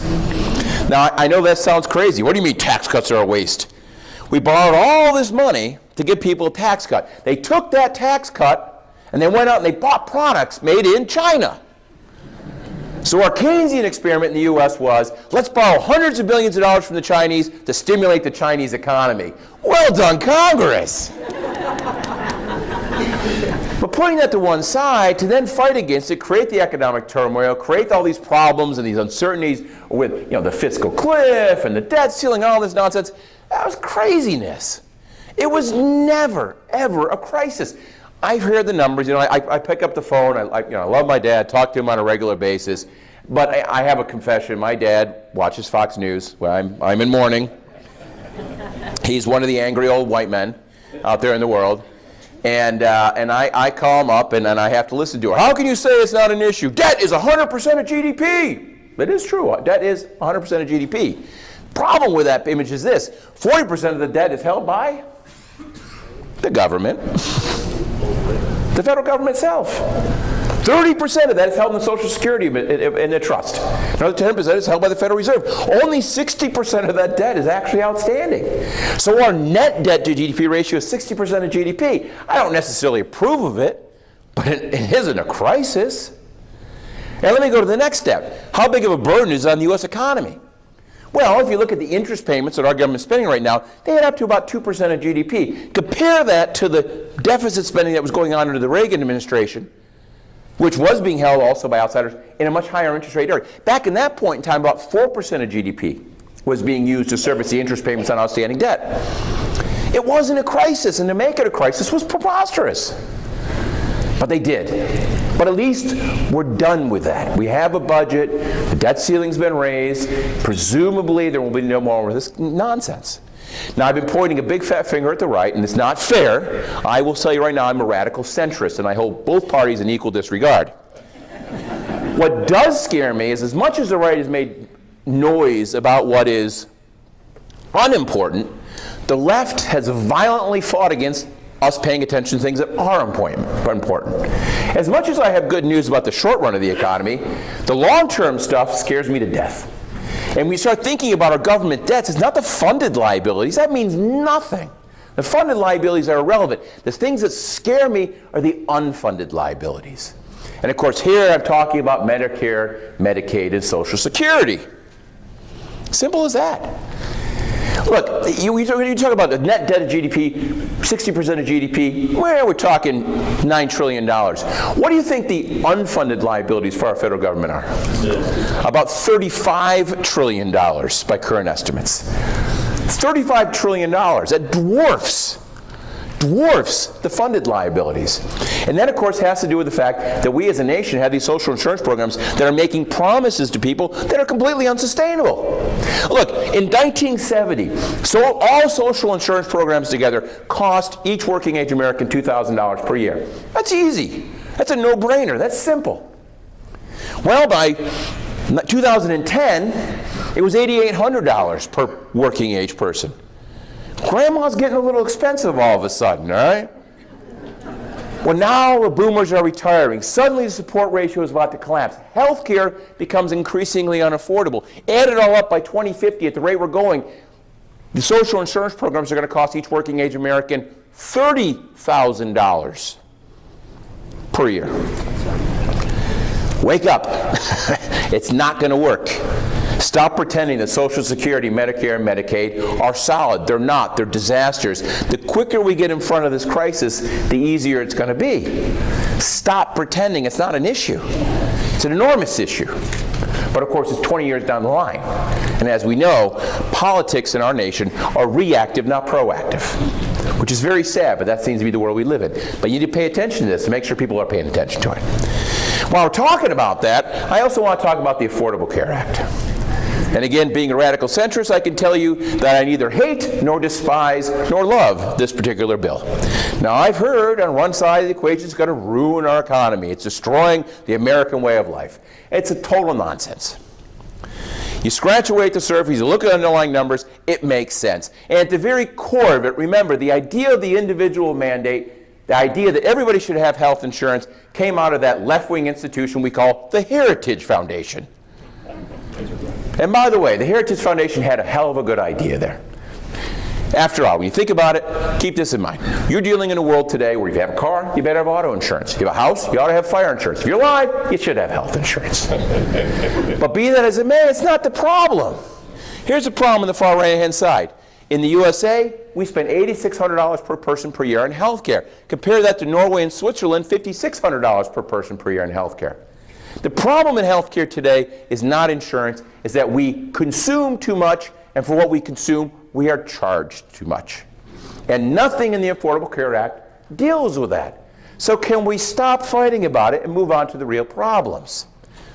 As for local governments, things there are starting to look up, but keep in mind they have these huge pension obligations standing out there, And don't forget all the built up debt. They owe billions of dollars for the overpayment on unemployment insurance and all sorts of other issues out there today. As for California, we had the state congratulating itself for running a surplus. That's a surplus in name only, folks. Come on, we don't have a surplus in the state. We're so far behind on infrastructure investments. We, of course, have these the problems in pension reform. We're dealing with a situation where, again, we owe billions of dollars to the federal government for unemployment. We owe billions of dollars to other funds that we borrow money from. We're overly exposed to the stock market. It's all well and good we had a surplus last year and the stock market goes up 30%. What if there is a panic? What if it drops 20%? Our surplus is gone like that. So, and don't forget, on top of everything else, this is a temporary tax. It's gone in 4 years. So don't tell me we have a surplus in the state of California. We have a long way to go to fix things up here. Better news, exports. They've been growing nicely. Well, they should. The dollar, 25% cheaper than it was a decade ago. 25% cheaper. We are competitive again. You hear about onshoring, businesses moving back to the United States. Not too long ago, I heard a story on the radio. A foreign company bought a closed-down GM factory in the middle of Ohio and reopening it to produce auto glass for the auto industry. Where's this company from? China. When the Chinese start opening auto parts factories in the U.S., the world has changed just a little bit, okay?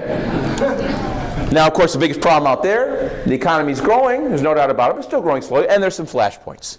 Are there issues out there today? Yeah, China's kind of an issue, but I'm less worried about them. Europe is always an issue. Why? Mainly because it's full of Europeans. But they still have public debt growing, Spanish real estate's still falling, they haven't cleaned up the banking sector, so watch out.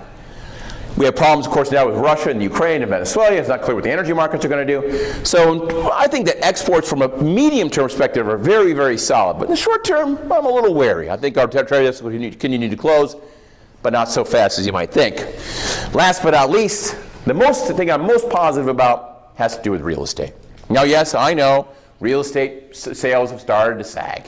The inventory is starting to build up. But you know what? Prices are still growing. Of course, according to Case-Shiller Composite 20, the last 3 months of data available to us, home prices are growing at 10% annualized compared to 13% before. That's still a pretty heady increase. And while they should, inventories are still tight. Yes, sales have slowed down, but inventory is still well below 6 months. Means things aren't going to slow down. Same thing here. A little bit of a slowdown in sales, a little bit, but inventories, 3 months. Prices cannot fall when you have 3 months supply. It's the single largest indicator. If months supply of inventory get to 7 months, at that point in time, hang up your real estate license and move on. But we're nowhere near that at this point in time. Simple as that. And of course, home prices, again, continue to rise here in the area across the board. So why is the market slowing down? Investors. Look, the last couple of years have not been about retail buyers. It's been about the investor buyer. You're talking about people who finally figured out rents are high, houses are cheap, I should buy homes and rent them out. Bruce figured that out about 5 years ago. Took the big boys about 3 years to figure that out. But here we are today. Suddenly, home prices are coming up. Suddenly, there's fewer foreclosures to buy. And yes, the investors are pulling back. You can see the numbers. And you can see the overall, all the pullback and all the stress in the inventories. So these are some numbers. I brazenly stole these from Property Radar and from, I think, the left-hand side there. I can't remember who that I stole it from. But it's some estimates of investor purchases, and you can see they're way down. They've been dropping down quite a bit. Investors are not there, and hence we're dropping into this trough. What's going to bring this back, what's going to get the market cooking up again, is going to be the retail buyer, the move-up buyer, the person who's buying a bigger home, buying their first home. And by the way, that's great news when they start to kick in, because it explains one of the little paradoxes. We've had 2 years of very hot activity in the resale market. The construction markets have been dead. Look at permits nationally. 600,000 stalled. New home sales today. New number came out, way down. No activity happening here. But of course there wouldn't be. Builders thought prices are going up, sales are going up, time for me to build new homes. No, because these were investors. Investors don't buy new homes. Move-up buyers drive demand for new homes, and that hasn't really started yet. But it's going to. Again, another important statistic for last year. Home ownership rates finally hit bottom. They finally bottomed out. Homes, while prices are up, are still cheap compared to apartments because low interest rates. So you have all the elements of a resurgence of the retail buying market, particularly with equity levels kicking up. And that's on the left-hand side there. That's home equity through the fourth quarter of last year. Back to where it was in 2005. People have cash. When they have equity, when they have the confidence, they will start to buy bigger houses. The thing that's holding it back right now is tight credit. But even here, I don't have any data yet, but if you listen to the folks, you talk to the lenders, you look at the credit unions, talk to the guys at Wells Fargo, you see some of the underlying numbers, the mortgage markets are slowly starting to thaw. And well, they should. You know, keep in mind, if you got a lot of equity, it doesn't matter if your FICO score is 720. If you put 30% down, they'll give you the loan. So it's starting to change. It's going to take a little while. It's going to be a slow slog. The faster you get those credit markets moving, quicker it's going to be. But by the end of the year, sales are going to pick up, and it's going to be the retail buyer, and that's going to start swinging demand for new homes, and that's going to cause construction to rise, and that's going to give a big boost to the overall economy. And of course, you're starting to see some little increases, but again, relatively flat in the area. Overall numbers up a little bit in 2013, but not there yet. We got a lot longer to go in terms of permits and construction out here. And of course, in the long term, people want to live here. And this goes back to those long-term projections. I want to point something out to you. On the left-hand side, on the right-hand side here, I'm showing out a picture of net migration. You hear all the time, rich people flee the state of California because of taxes. This is an actual pattern, net migration. People who move in and out of the state by level of income. It's not rich people moving out. People making between $200,000 and $250,000 a year, they move into the state because people want to live here. People who leave the state, of course, are middle income because, of course, they can't afford to live here. But that pattern, of course, goes back to the idea why the Inland Empire is going to be seeing so much growth, because it is the place where you can build homes. It is a place where you could still afford a home. And that's what's going to drive so much growth out here over the course of the next few years or so. So, last but not least, commercial, slow out of the gate. This is technology 101. We heard a long time ago the internet meant you never had to leave your office. Turns out the internet means you never have to be in your office. People are downsizing, slow recovery there, but things are starting to happen. You're starting to see overall non-residential, particularly some of the specialty stuff, hotels starting to move forward, and that's true in the state too. Nevada doing nothing, but look at non-res permits here in the state. A lot of new infrastructure projects, some specialty stuff coming online.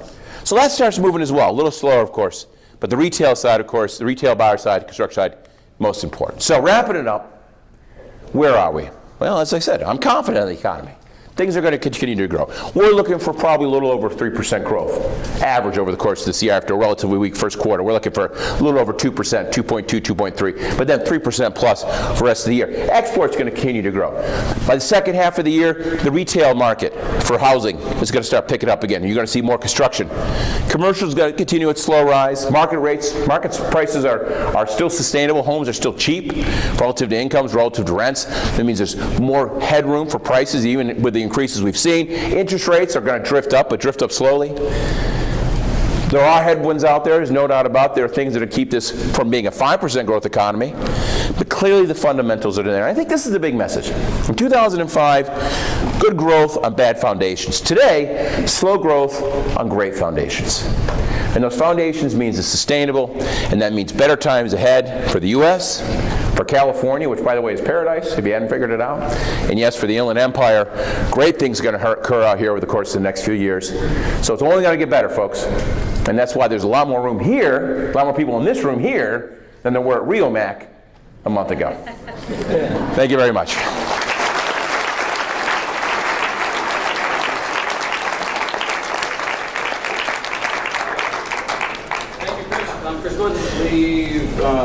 Leave that microphone on. Hello? I'm going the wrong way. Yeah. Hello? There we go. Why don't you jump up on the podium? You can leave that lapel mic on. And Bruce, come on up. Eugenio, come on up. I know we lost Dr. Husey. So while we're setting up here, I know a few of you probably just dying to go to the bathroom. I got it. Just exit quietly, re-enter quietly. Drew, do you have another microphone back there? No? Is there another microphone around there somewhere? They can use one of these. I got two. Yeah, but that's actually, one of them is tied into the camera.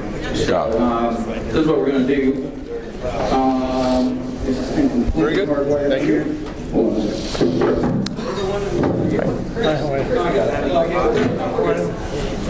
of you's going to... Hello? That's for you.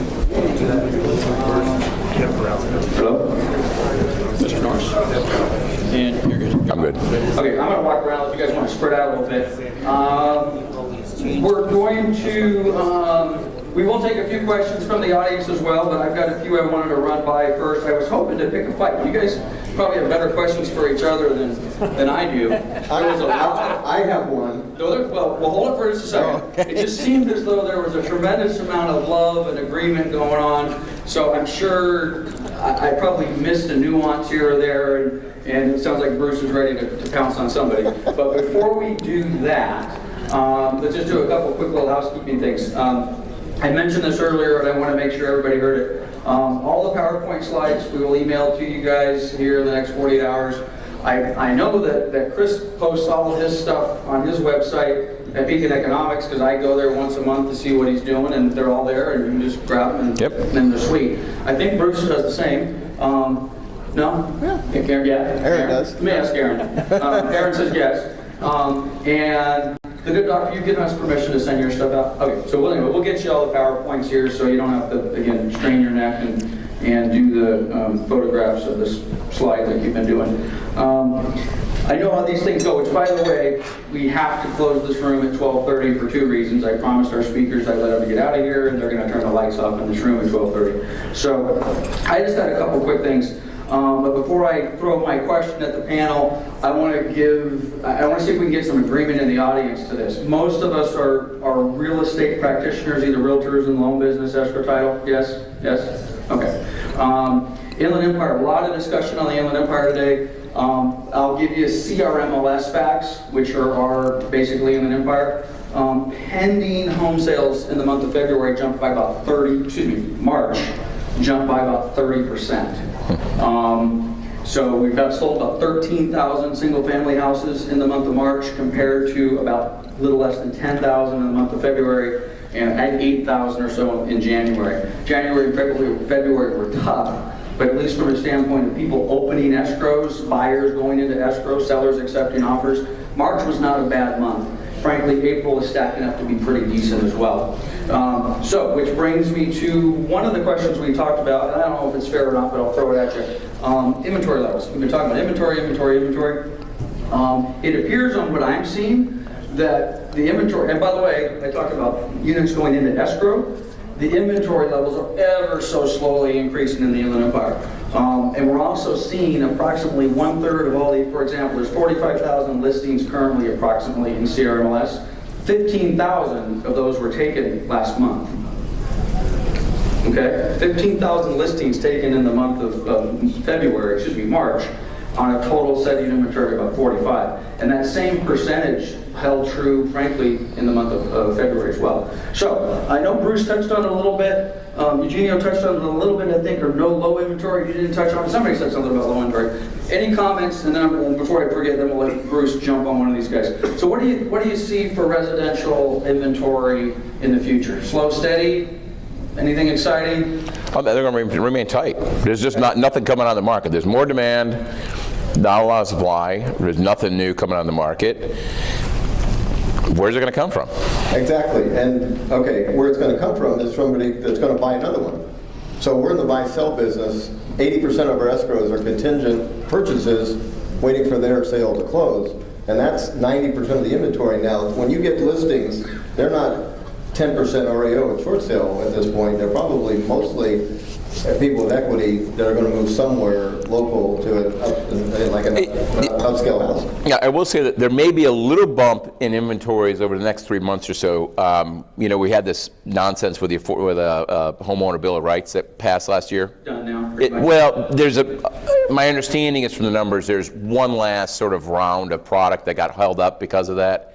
But it may be coming onto the market. So you may see a blip in foreclosures, a blip in inventories, but the key word is a blip. It's not representing anything fundamental, just a backlog. The people at the courthouse steps are buying it at 95 cents on the dollar. So let me ask the question from an inventory standpoint. So how about just overall unit sales? Because if inventory is not growing, I don't necessarily have a problem with that. But if we're taking 15,000 listings in the month of February or March, and we're putting 13,000 into escrow, let's just assume that 2,000 of those were unsellable for whatever reason.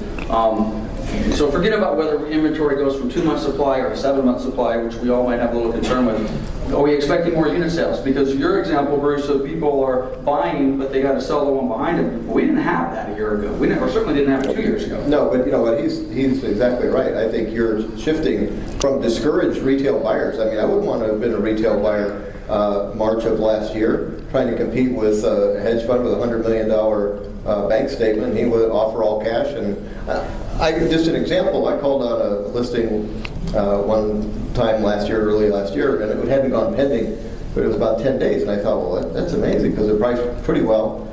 Oh, and the agent said, oh, it's taken so long to deal with the over 100 offers, 99% of which were all cash. So that person stopped looking and is the trough that he's mentioning. Yeah, but not just that, but there's well, no, some of those people, you're right, were just got fed up with the competition. But don't forget, a lot of people didn't have the equity. Yeah, when you think about the prices, how much they've come up in the area, people now have a ability to go out and have some cash that you can roll to a bigger house.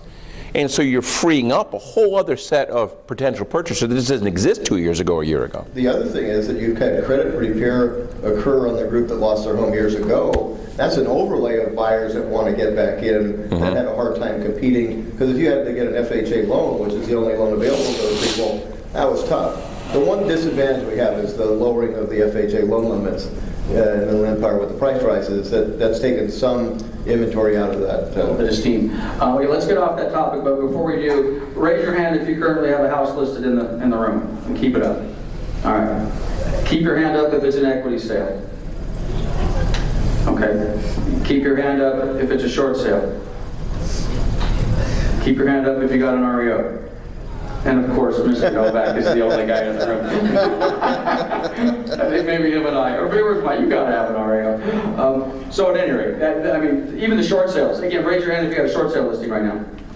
That surprises me. It's such a low number. I mean, it makes sense, but let's face it, there's still a lot of properties that are underwater right now that, God forbid, we can't knock them out of the market on a short sale. Okay, I got one other question I want to do, then I'm going to let Bruce make his challenge. Eugene, you had said something about fear. I think one of your things on your slide with concern was fear. You're shaking me off now. Somebody said something about fear. To Bruce's point about the buyers who were frustrated a year or so ago, there's a lot of good news coming out of this panel. If you are a residential real estate practitioner and you don't leave here with a little bit of a spring in your step, you're not watching the same panel that I'm watching. Because basically, we're hearing interest rates are going to be relatively good or stable for the next couple of years. Prices are going to continue to go upward generally. You know, I think Bruce said if you're not buying a house now or you don't own a house now, you know, why not? So, I mean, this is good news. And I think a lot of us in this room believe that to be true. I'm not so sure the consumer believes that, though. I still think that the consuming side is still feeling a little bit beat up and maybe don't want to believe what you guys are putting up on the screen. Is that just a factor of consumer confidence? Is there an index somewhere that says the consumer is not seeing what you guys are seeing? Or is the consumer confidence index, assuming I'm quoting the right thing, starting to edge up? And are they as optimistic as you are? Because I don't believe that they are. I still think a lot of the consumers out there are afraid. I think that consumers are getting there, but they're still, I mean, comparatively speaking, we are way below the levels of consumer confidence that we had pre-recession. So, I mean, as he would say, the first derivative is right, the second derivative is also right, but we haven't gotten back to the confidence levels that we need for the market to. So we need some irrational exuberance as well. Well, we need. I mean, I think that we need the media to and the politicians just to shut up. Fair enough. Okay, Bruce, you can't contain yourself. What you have a question? No, I'm behind. Excuse me, I'm in between two very smart people, and I'm asking a question I don't know the answer to. So that's why I'm here. Okay. All right. Immigration reform. If we get it, will it mimic what happened in the Reagan years as far as real estate did well? Was it a coincidence? Was it because of it? And this time, because most of those people that might gain citizenship might be rather an expense rather than a buyer of real estate because of the medical insurance. that's in place? In other words, will they be more of a drag on the economy than a Well, a couple things on that front. I don't think what happened during the Reagan years was because of immigration reform. I'm gonna dash that idea. Yeah, I don't. That's because interest rates are finally starting. I think it's clearly coincidental. As for what it means, I would argue two things. Remember, immigration reform is going to have two parts to it. One is going to be taking these illegals who are here and making them legal, and I think that ultimately that's a good thing for our economy, particularly here in Southern California, because if they have status, they can do all sorts of things which will be good for them. It may not be an immediate boost to the home market because a lot of these folks probably are in no financial position to be buying, but obviously from a long-term perspective, I think it's very helpful to have that reform. We should do it. But don't forget, the other side of that, any kind of immigration reform is also going to come with a big reform program for the H-1B visas, which is the high skill guys, which all the tech companies are screaming and hollering, we need more tech folks. Well, if their actions live up to their words, you get this reform, suddenly they're bringing all sorts of new H-1B visas in, and guess what? They can afford houses, they will buy houses, and they will be in this market rapidly, and you're going to see that limited inventory go down even farther, because these people will buy, and they will buy quickly. Nice. I think we like that. I just got a text. I asked the questioner, who is not in the real estate business per se, but is a buyer, seller, consumer of some sort that's still left in the room? Leave your hand up if you're surprised in a positive way by what these guys have said today. One of you? So everybody, you already were feeling pretty good about what's going on. So this is just reaffirming what you thought was happening. I have one other question. This is a semi-serious one. The Chinese say 50%, they work for wages that are low enough to take all of our manufacturing. How much does a Big Mac cost in China? Are you talking about the Big Mac index? Is that what you're talking about? No. Yeah. I just don't know how they live if they say 50% of their money. They don't eat Big Macs. That's the first thing you do. No, it's interesting. Rice bowl. Yeah, they're very frugal people. There's no doubt about it, and they're saving. And of course, you think about the California market. I don't know about out here in the Inland Empire, but the coastal markets are just full of Chinese buyers. Yes. Orange County is just insane right now in terms of Chinese money flowing in. Again, if you're in that kind of market and you're looking for some additional business, you might want to, show these folks that, look, Corona is as nice as any place in Orange County, and get them out here and start showing off some of these properties in the region. So. Yeah, and in fact, I have a client in the building who I think left. Gary, are you still here? God, I wish did we get that on video? But yeah, we're dealing specifically with a fund manager, if you will, that has Chinese buyers, and they want to know where to buy, and they're already buying, and they're buying in different places, not just they're also buying in Newport Beach. And well, I was going to say, there's that one neighborhood in Irvine they like, and a buddy of mine is a lawyer, works for Cox Castle, and he told me the story. I just love the story. Big Chinese investor comes in, doesn't speak English, so he sets him up, and he knows he wants to buy residential in Orange County, so he gets the agent, gets the translator, gets the buyer, him. They all sit in a room, they sit down, and they start talking. They do all the translations, and finally the guy says to the guy, well, I'm interested in this neighborhood, how many units do you have listed? And the guy types on his machine, comes up, well, we have 11 listings there, and it goes to the translator, and the translator says to the guy says something to the translator, and he turns around and he says, he'll take them. There's a similar conversation that was had with a client within the last month, talking about a neighborhood in Orange County which is not a predominantly Chinese neighborhood, and the conversation was, we're going to make it a predominantly Chinese neighborhood. And we're not talking $500,000 or even $800,000 or even $1 million neighborhoods. We're talking interesting high-end neighborhoods. Chris touched on something. Kind of might want to modify your bid. Who is in this room because they're trying to figure out what their business plan or should be, or how do you want to adjust it? Okay, you're my soulmates. You're buying me lunch after this, okay? Both Chris and Eugene, at some point in the back of the room, like, oh my God, another economist to come. I'm following an economist. You have too many economists in the room. We're going to say the same thing, yada, yada, yada. Most of you are data junkies. I'm a data junkie. This is such invaluable information. The fact that they all tend to be agreeing It should scare the hell out of us, I suppose. But if you're not in this room as part of a business plan on where you're going to adjust or where you're going to put your business, and whether that's just as the buyer or seller, should I buy now, should I sell? You know, Bruce basically said something which kind of shook me a little bit. If you're a seller today, you probably shouldn't be. You know, values are going to go up for the next couple of years, don't sell. I will tell you what's happening in our market, in my little world, is we're taking listings. There are sellers out there that have realized, hey, my house is now worth $290. It was worth $180 last I blinked my eyes, and they're flipping ecstatic. If you could just get me $230, I'm a seller. $230, geez, that was 6 months ago. I've now got you $275, and they're signing on the dotted line, listing properties all day long. Are they buying another one? Some of them are. Some of them are, and some of them are taking. Some of them are tired. Like a lot of mine are landlords, and they're tired of the landlord thing. It's a rental. As rentals. Okay. Yeah, they've been beat up over the years, and they've gotten some of their losses back, and not quite as optimistic as you guys are. Frankly, if they were here, some of those listings I currently have right now would probably cancel. And they say, wait a minute, what am I doing? I've had to deal with that word. I'm not optimistic. Honestly, and I know when look, you complimented Christopher Thornburg on his ability to say something negative in a euphoric market. Neither one of us are optimists or pessimists. We're realists. So whatever, yeah, just because we come out with an optimistic statement means that realistically, that's the logical conclusion looking at charts. Well, and that's what I mentioned earlier in the meeting. If you ever sat through any of my sales meetings in the last 10 years, I've always said there's no good news or bad news. This is just what it is. Adjust your business plan accordingly.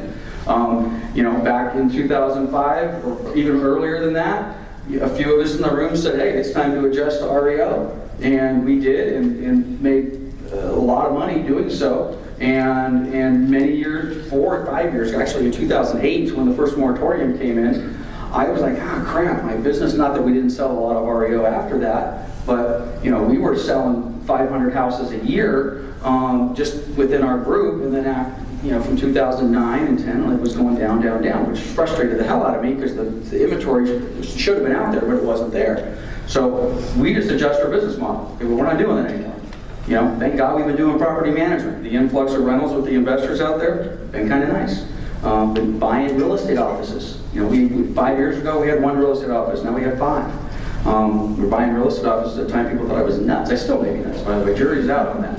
But I'm a lot more optimistic on owning 5 offices today than I was maybe even this morning. Because what I'm hearing is, if you're in the residential real estate market right now, it's a little better than it was a couple years ago. Okay, we only have a few more. Literally, I got about 8 minutes. So. Let me buzz through. There was at least one question here I thought that was worthy of our time, and a couple funky ones. So we'll just leave those alone. And of course, I'm probably not going to be able to find the one that was actually worthwhile. And again, I don't know why I picked this one out because it's probably not the worst of the group. So if this is yours, I apologize. It just caught my attention. The job market as it relates to government jobs. I have a lot of clients that are city workers. They're all still on furloughs. It looks like the government portion of the economy, at least job growth, is certainly slowed. Is that going to continue? Does it matter? Well, they can't afford to bring on new employees because they're so damn expensive with these stupid pensions we have. So in a sense, I think you're going to see slow growth in the public sector with the potential exception, of course, of education. And I think education might be bouncing back some in large part, if nothing else, is because of the response to this lawsuit against the school districts here in the state having to do with you know, teacher tenure and who got laid off and what it meant for low, you know, inner city neighborhoods. So, you know, there may be some interesting shuffling going on in that part of the world, but otherwise... So common sense has prevailed a little bit. We just can't afford to hire more city inspectors, therefore we're not going to hire more city inspectors. Yeah, and yeah, exactly. Should the city workers be afraid of anything, any ramifications due to cities like Detroit bankruptcy, San Bernardino? Oh, I mean, yeah. Setting a precedent, of course. or you're only going to get... Well, it's not really setting a precedent. The precedent's already there. And when it comes to city bankruptcies, federal law trumps state law, and all you can write in all your pension protections and in every state constitution in every way, shape, and form you want. It doesn't amount to a hill of beans when you're in front of a federal bankruptcy judge. What it means is that city workers ought to be sitting down with their union bosses and going, hey, maybe we have to play ball a little bit. Maybe we can't sit here, and just stick our middle finger up to the world and say, screw you, we want it all and more. Very well. Bruce just came back from DC. I know you mentioned this briefly in your presentation, or maybe you didn't, because I was, playing politics in the back of the room. You were too busy to listen? You had mentioned, no, that's why I got it on video. You had mentioned you got back from DC, and there is this thirst and hunger for Wall Street money to fund investors in purchases of real estate. Can you elaborate on that a little bit? Yeah, they finally are ready to loan billions of dollars. There's probably more money now to loan to investors that have 50 houses or more than there's ever been in eternity, and we're passing fancy, I think, unfortunately. They're going to blow through those people. They're probably going to change the program to, there's programs for less quantity investing. It'll be interesting to see how long they have their interest in this space, because I think their goal is to sell the bonds, make a profit, and go to whatever else is next. There's so much money floating around right now. They want to find any place to put it. They just don't know where to put it. They just. What about the hedge funds and such that have already bought all the real estate? A lot of them have stopped. Some are still, cherry picking around the edges. The good news, I suppose, for them is they've been the beneficiary of the appreciation. The backside is they don't know how to manage a rental to save their lives. What does that mean? Anything as far as their ability to package those up and sell those? I imagine they'll start selling them off when the retail market starts popping back up. They'll recognize an opportunity and they'll. You think they'll go onesie twosie or just in big chunks to some other investor? I don't think that they have any plans one way or the other. I presume they'll just start grabbing hunks off and tossing them into the market when they see fit. But you're right, they don't know how to run it. And I was at a conference not too long ago of people who are in kind of the single-family rental space, and you hear they're on an operational standpoint, they're having a terrible time. Just from the people that were on the panel that I was on this panel at the event that I was at. They definitely are not going to be selling their properties. It's basically a REIT that's going to go forward. They may sell the REIT. I don't even know how that works, but those rental properties are probably in there for the duration. They may change out some properties and so forth, but by and large, that's a business model. They kept on stressing that this isn't for them anyway, passing fancy as far as ownership. But the ability, the panel I was on was where is the next quantity going to come from? And I said, you guys have been spoiled. You can go buy a note pool or a block of REOs. Now it doesn't work that way. You have to slug it out one at a time. And so I think they're going to have trouble accumulating inventory. But one of the things, if they in fact have that business model, that inventory that would have shown up that didn't, as far as inventory, may not show up. Right. I don't know what the number is that one of you guys may. I believe the Inland Empire properties that were purchased through basically the hedge funds is somewhere between 7,000 and 9,000. Does that sound about right? Possibly. Waypoint and all the rest of those. So I agree with what Bruce is saying, and I think what Chris has said. I don't think those are going to resell on the market to individual home buyers. They're going to go into a REIT, and then they're going to transfer another REIT, and then God knows, which is kind of tough because that's kind of locked down inventory that otherwise would have been in the system. Well, but the Inland Empire's always had a big, even you went pre-crisis, say in 2000, you look at some census numbers for the area, about 25% of single-family homes were rental even in 2000. So it's not as if this wasn't a market that's used to it. Fair enough. Okay, guys. Gosh, I could do this forever. I just love this stuff. Anyway, I hope you guys had a good time in the audience. If you didn't, you can complain to someone in the back. Before you run off, I give you literally 60 seconds for your time before you head to the back of the room. Number one, we're Coldwell Banker Town and Country. So when you leave here, say, gosh, Town and Country did a hell of an event this year. So thank you very much. I also want to thank you a couple of sponsors, Coldwell Banker Mortgage and Cheryl and Dennis in the back of the room. Chase looks like they packed up. Chase helped us out a little bit. Most part, we got a little bit of love via Eugenia. But also, last but not least, a couple of our sponsors you may have noticed on the board, or actually not our sponsors, we're supporters of, is Wounded Warrior and Make-A-Wish. I would like to say 100% of the proceeds from this event are going to Wounded Warriors and Make-A-Wish. However, nobody paid me a dime to come here, so on your way out, I would like you to reach into your pocket, and I'd like you to drop a couple bucks in the little boxes out there for Wounded Warrior or Make-A-Wish. A couple of you already texted me and said, oh yeah, I'd pay 50 bucks to come here. Well, then you need to put 50 bucks in that box out there, because those are our charities and we're supporting them, and we expect you to do so as well. So, if you liked what you saw, give these guys a hand, and we'll do it again next year, and thank you very much for coming. Thank you, sir.